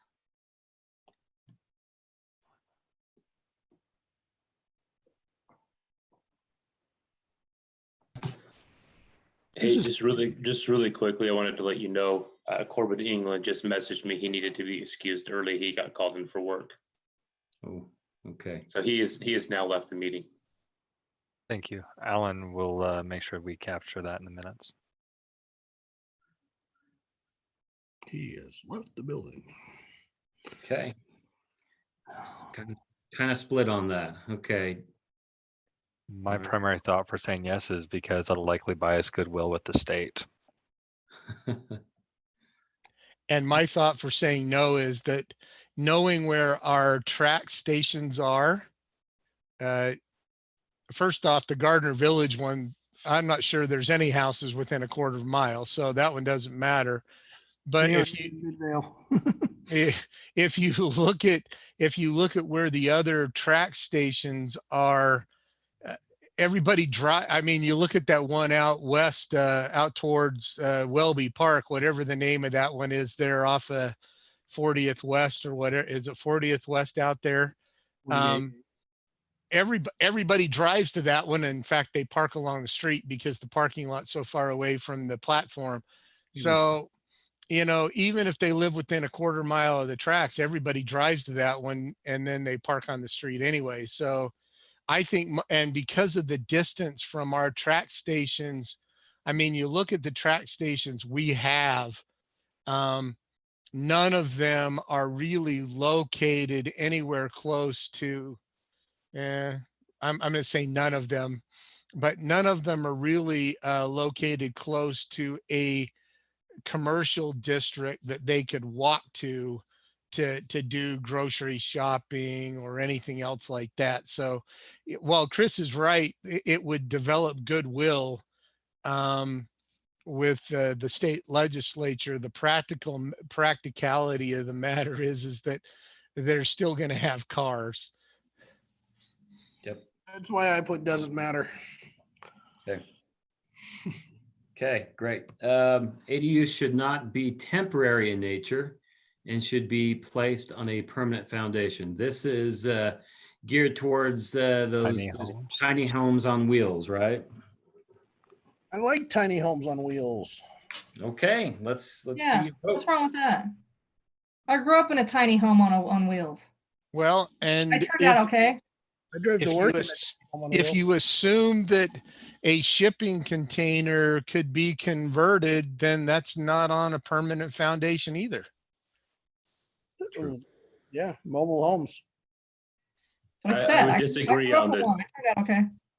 I would disagree on the shipping container. I know a project downtown that's going to be 6 stories tall and will be on a foundation. It can be affixed to the ground. Yeah, but I mean, it might be when you say foundation, what's a permanent foundation? Is it a concrete slab or is it actually an 18-inch foundation? So I think you'd have to be explicit there because, you know, the tiny homes on wheels, shipping container may sit fine on a gravel area or on a concrete slab. It's interesting. Everybody's arguing against this, but nobody else voted no. I know. All right, I think everybody's voted. Should ADUs have a separate utility meter and address? This goes to emergency response. This it goes to some of the other questions you'll see. Should they be part of the good landlord program, etc.? It's just anyway. I know that the mayor specifically wanted me to put this in. Where's the option to? I'd be willing to defer to staff's recommendation. Okay. I do want to put that in, but I want it 2 separate questions. The reason I'm a no on this one is just that if you worked out in the rental agreement between whoever's living there and whoever owns and pays the utilities. But you know what? And this is coming from an emergency standpoint. As you're responding on an emergency and seconds count, you want to make sure you're hitting the right house. You may have 2 houses there or 2 dwellings, and you want to make sure you hit exactly the address that's asking for help and not the other one. Well, a second address might be okay, but I'm not sure that I'd require a separate utility meter. I mean, you know, even on rental properties, they don't have a separate water meter. And the utilities I'm okay with. It's the address. So I should How do you do a separate address for a basement? I agree. You know what? I agree with that too. It had a separate address for the basement. It was actually the same house number with a 1/2 behind it. So they knew that And was. that's fine, as long as you can identify it. Absolutely. A separate address for each bedroom. while we're at it. I did ask him to do that one because I wanted a separate electric meter. And I actually wanted the question worded, so should it be permitted to have 2 meters on the building if you want to keep track? So I think these should be 2 separate questions. Right. Hey, Dirk, anything that's got to do with electricity and allowing electricians to put a separate meter in, I'm against. What? I'm all for it. This is, yeah, again, what if you have a really big house and, you know, it's just as hard to go from the front of the house to the back of the house? Should that have separate addresses too? It seems to me that whoever calls 911 will be waiting on the street to direct the first Unless responder. they're laying on the floor calling 911. Oh, right. And then whoever calls 911 says, I'm in the apartment over the garage. I'm in the basement. Zach, Oh, and I can't get up. I can tell you from personal experience that does not occur. Well, again, whether it occurs or not, again, it's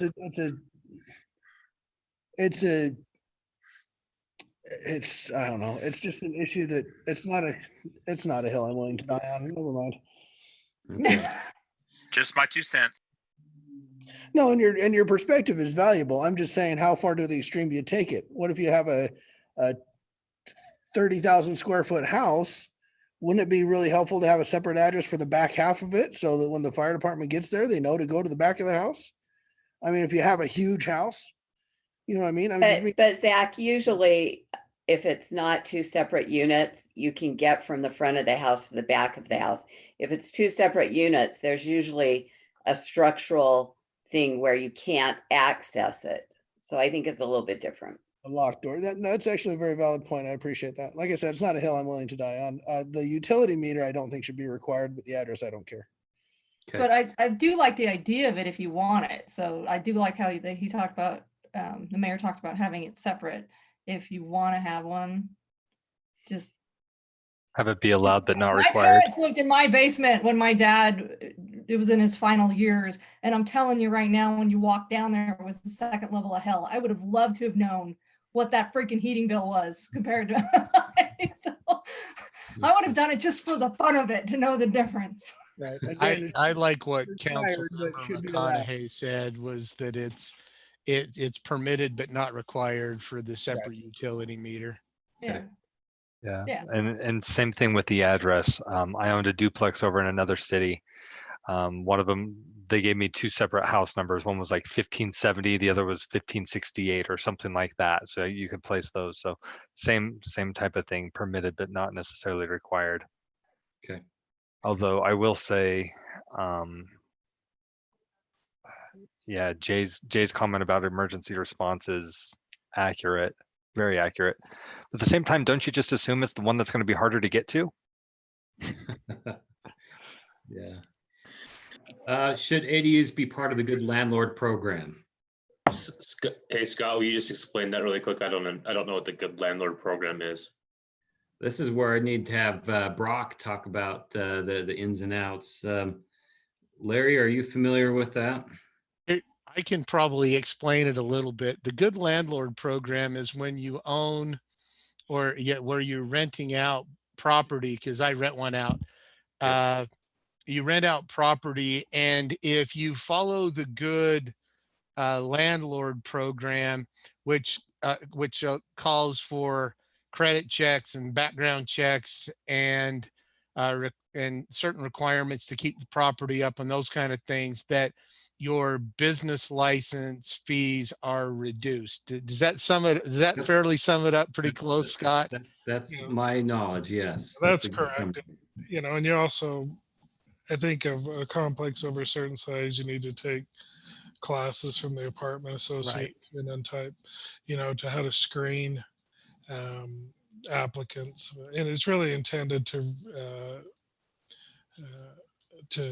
really improve the level of renter that you're getting into units, so they don't end up being problems for the city down the road. So Yeah, by the way, the apartment association is looking into whatever, a new generation of this, maybe a different program that kind of accomplishes the same thing. They have run into too many problems with too many cities implementing this kind of thing too differently. So as an association, as a private industry association, they're looking at seeing what they can come up with that will accomplish the same aims with maybe a different carrot and stick, such as it is. And it's very unpopular with housing groups because it feels like it discriminates people based on past records or credit, and they all get shoved into one area. And so it's never has. When I worked in South Salt Lake, we did the same thing and heard the same arguments. It's very unpopular with the housing group at the state and other non-for-profit housing groups. That's another reason why the apartment association is looking into scrapping it and doing something different. The executive there's a relative of mine. So the other thing here is that the incentive for the Good Landlord program is a reduction in your business license. So I guess my follow-on question would be, and you don't have to answer it, but if we're going since this is an ADU and it's going to be rented out, would we require a business license for the ADU? I see, Scott, your head nodding. So if we do, the only difficulty with this, and I know that is that, if you were going to rent to a good friend or even your kids, and kids right now are exempt, but because of family, but if you were renting to a close friend or somebody that you knew that fell on hard times or something like that, if we required them to be part of the Good Neighbor program and the person doesn't meet the screening, then what? I mean, they can still rent to who they want to. If it's just a break on the business license fee, then it probably doesn't make a whole lot of difference. If there are other issues involved there, I think on this kind of thing, we may need to steer away from that, and then, Yeah. The whole business, who do you have to rent to get a business or to make it a business license? And that's another issue. So. Yeah, another question of that is, would you even be able to charge a business license, considering that you can't charge business license fees for home businesses that do not have material impacts? So could you even charge a business license fee to begin with? Well, yeah, I was nodding my head, not so much to say that we would do that, but that's been part of the discussion, or we will look at that. But Zach brings up a great point. We've gone the rounds as far as that goes, so we understand the issues with Yeah, and this would be kind of a home occupation. It's somebody occupying a home. Never mind. Right. Owner though, or who applies for the? Never mind. Right. And I think that this might also have relevance if both the top and the bottom are left and the right. If everything's rented out and the property owner isn't on site, then maybe that is more of a business with a license or needs to mandate the good landlord program. Because it's true, if you have to qualify applicants, but you are letting that family member move in. Well, I know that the good landlord program, isn't there the exemption for a family member? For instance, I went through the good landlord program to get certified because I ended up buying one of my the home that my parent lived in to help her out, and then basically just rented it back to her. But back in the day, I still needed to have a business license and also go through the good landlord program. I did get a fee reduction since it was a family member. So I can see it work both ways. If you're living on site, maybe there's a less stringent requirement. But again, I want to be sensitive to all sides. As Councilmember Whitelock mentioned, I think it would really help if the owner is not present on site for them to be part of the good landlord program, definitely then, to ensure that they know how to vet applicants and that we're renting to qualified applicants and following rules for not profiling, but having good, safe business practices. Dave, that's a great point. I love that idea. Controlling whether an owner needs to live in an ADU or not through the business license process and the good landlord program, I can really get on board with that, and that might mitigate some of the concerns that whether or not the landlord lives on site is an issue or not brings up. So, ditto. Good thoughts. And I was going to say, I agree with that too, that maybe if they're owner occupied, then it's the exception. But if they're not owner occupied, like we had those discussions, then it does become a business license and good landlord and all the other things, because the rental ordinance would apply. So that may be a good way through that. I hate to even show this slide or ask this question, but it's part of our ALQ code, just for context. But if the answer was yes, we would essentially neuter and kill the ADU ordinance. So, oh, well, in that case, hang on a second. All right. Yeah. Just kidding. Okay.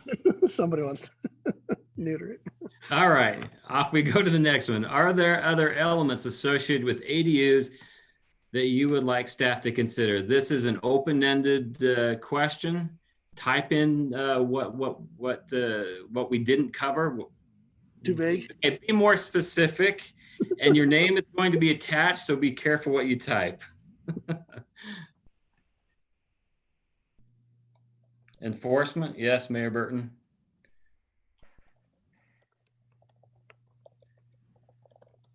if you have ideas, Mayor, you can jump in on the enforcement. Can we enforce paint color? Just kidding.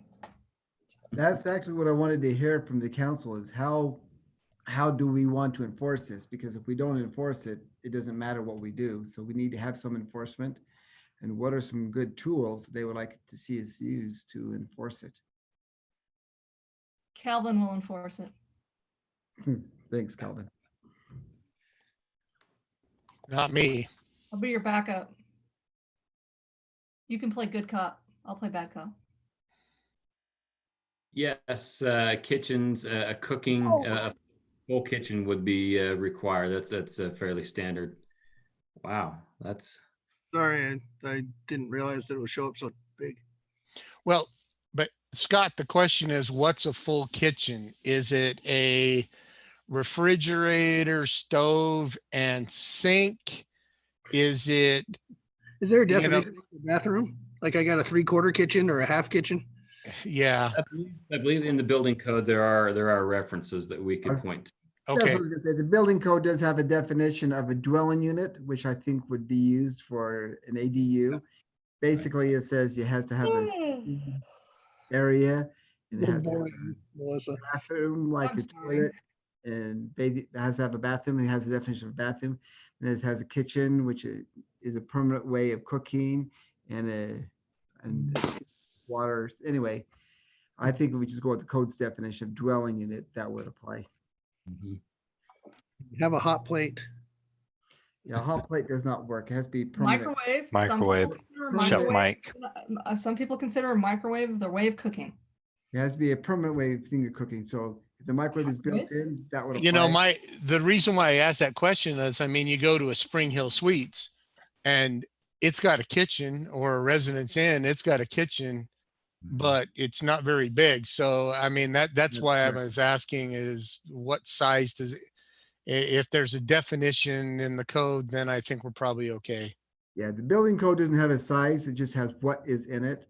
And on those residence inns, those are considered kitchens. So those are actually considered dwelling units, a residence inn is. And so the way that electricians wire those units is different than they would if they didn't have that unit. So yes, is the answer. I think code has that for us. We just adopt what the code says. So I'm not sure who Quizme is, but infrastructure impacts, we would certainly, before we moved anything formally to the commission and the council, we would ask our utility engineers to take a look at how this may impact our utilities, because that is an important thing. Well, and you know, it may be just a thought as part of the application process. I mean, you know, we're adding an ERU into the neighborhood, and at some point in time, we get too many ERUs, then we're over capacity.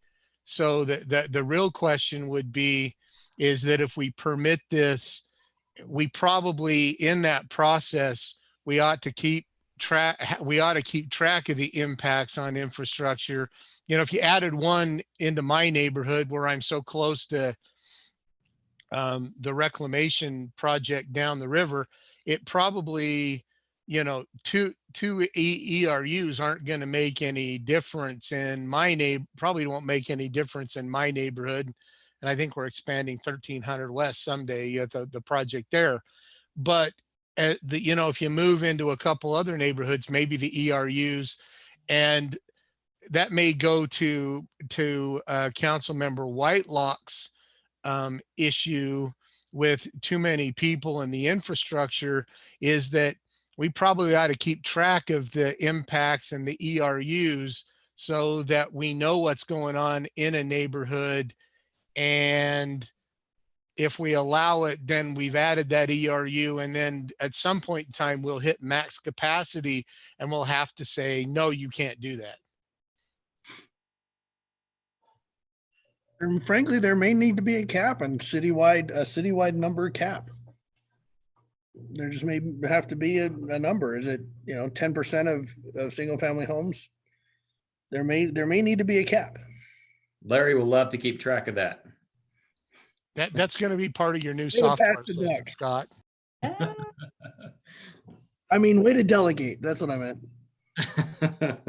But Zach, you Yeah, may yeah, also yeah. be onto something too, is that may be, how many, or is it a 10% cap, 15% cap? Because then that way we also have an idea of where they're at and how many. The difficulty with that is, and I like the idea, the difficulty is if we approve one, does that mean it's always approved because we put the conditions and the deeded conditions, or can they remove those at some point in time so that they're not part of that, to allow someone else to do it? So I like the idea, but yeah, managing that may not be very easy. And I think that brings up a good question. Once they get a license for that, when they renew their license, should it be re-inspected to make sure that it has things like working smoke alarms, proper access, that they're meeting the same codes? Or once they get the license, are they good if they just renew their license annually, that we don't inspect it again? That's coming back into enforcement again. Should we add more onto that? Well, How it should many? need to be a license. What's the license? What are you talking about? He's talking about a I'm business wondering. license. That's for enforcement. I'm trying to come up with some ideas for enforcement. It doesn't do us any good to create this ordinance if we don't have a way of enforcing. The only way I thought of is if we did it with licensing. You may have another way. And if we do it with licensing, do we send an inspector out there to go look at it to see if it's meeting those requirements? Fill out a paper that says it. And if that's the case, when that license gets renewed, do we send an inspector out again to look at it on an annual basis, 5-year basis, or just have them fill a form out that says they're doing that and we call it good? I'm not. Salt Lake City, I believe, has an annual inspection where they do check the life safety issues. The thing is again, which one's the ADU, and are we going to mandate that for all homes? Do you have to go into all homes and make sure that smoke detectors are working? Do you have to go into primary residences and verify these things? No, Because you don't, because primary residence. you have the right to put yourself at risk. You don't have the right to put other people at risk. And if you're renting out part of it, now became a business, and as a business, you have to meet a certain quality. You're not putting those other people who are using your business at risk. In your own home, you don't have that. And so you have the right to put yourself at risk. If you decide you want to do something stupid, you could do that, but you can't do something stupid to somebody else. Okay, let me rephrase the question. Should all rental properties then, whether they're single family homes or otherwise, require annual inspections? Okay, that's a better question. I like that. And, I don't have an answer for it. Councilmember Jacob, that's the valid question is, should we require for all rental properties an inspection? And then that gets into additional fees, the inspection fee, like the fire department charges every year and those kind of things. And so that would have to be a discussion. I don't know where I sit on that. Well, I kind They of. only inspect businesses though, no residential do they ever go and inspect. No, but if we started inspecting rentals, if we do it for ADUs, we got to do it. I think we have to do it for all. Right. And that's a program that I'm not sure how far I'd want to go down that road on that kind of a program. You got to realize that there are renters. Again, we have this tendency to want to classify people as if all renters behave the same and as if all homeowners behave the same. And it's just not fact. It's just not true. There are renters that live in a house for 15 years and take great care of it, and you'd never know that there were renters there. Meanwhile, the guy next door has bought and sold his house 16 times in the same 10 years. And people are moving in and out all the time and renovating and changing, and it looks like crap half the time, and the other half of the time it looks all right. And you never know. We're stereotyping, and that's a dangerous place to go. I really, really don't want to do that anytime it's possible to not do that. So Well, that, and that goes to this whole conversation, really.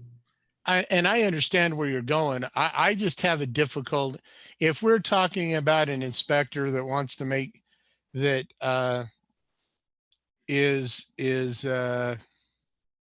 checking to see that, you know, the plumbing works and the smoke alarms work and those kind of things. We would have to do that for every rental unit. I'm not talking about whether they're rentals or homeowners. This is more of the be based on the you know, what the property use is. Is it a rental property, or is it a you know, for lack of a better term, owner occupied? And the rental, to have an inspector go in and create a whole program to inspect every rental unit in Salt Lake City or in West Jordan City, like Salt Lake does every year or two, seems like a costly undertaking. And if we wanted to do that, maybe there's, you know, particularly landlords who have property managers who inspect the property on a regular basis. Maybe there's a way to, you know, do certifications or have the property managers do certifications that everything's in working order or something like that. But to go down to create an entire, because we're not doing rental inspections now, to create an entire inspection program for rentals is not something that I'd want to start right now, particularly with the budget issues we got. Salt Lake City. Sorry, Jay, go ahead. I say Salt Lake City's got kind of a program. It's kind of a self-monitored. They send out a letter if you have a rental unit, and then you've got a little checklist. You just fill it out, and then you send it back in. And chances are you'll never see anybody that'll inspect that. I kind of like the idea of making it part of the Good Landlord program. If you're going to have a property that is again, an owner occupied, this is the best idea, I think, for addressing the owner occupied issue too. If it's an owner occupied principal dwelling unit with an ADU, the owners on site have the owner just as responsible for the ADU as they are for their own home, and you just treat it as if it's all owner occupied for that purpose. But if you're treating it as a business and you have a business license because it's not owner occupied and it doesn't intend to ever be owner occupied, and that gets into some gray area and some of those hypotheticals Chris was talking about that maybe we need to pick through those. But you know, if it is to the point where you have a business license, then you say, okay, well, your business license is less if you're in the Good Landlord program, which requires an annual smoke alarm inspection and XYZ to make sure that you're not, you know, overloading circuits or whatever you're doing that they inspect on stuff like that. I think that's a good way of kind of balancing that. That way you're not inspecting every home, but you're inspecting those homes where business licenses are required. I think that somewhere in there's the right compromise. I don't think I hit on it, but I think we're circling it a little bit. I think so too. Council Chair McConaughey, it's quarter after. Do we want to wrap things up, or did I guess has everybody had their chance to express their opinions about ADUs? Is there a general consensus that we should take this feedback and try to craft an ordinance, or circle back for another workshop, or should we just table this? Scott, while Chris is getting checked in, I just need to make a comment to Alan to note that Trish Hatch had to leave at 8:06, just for the minutes.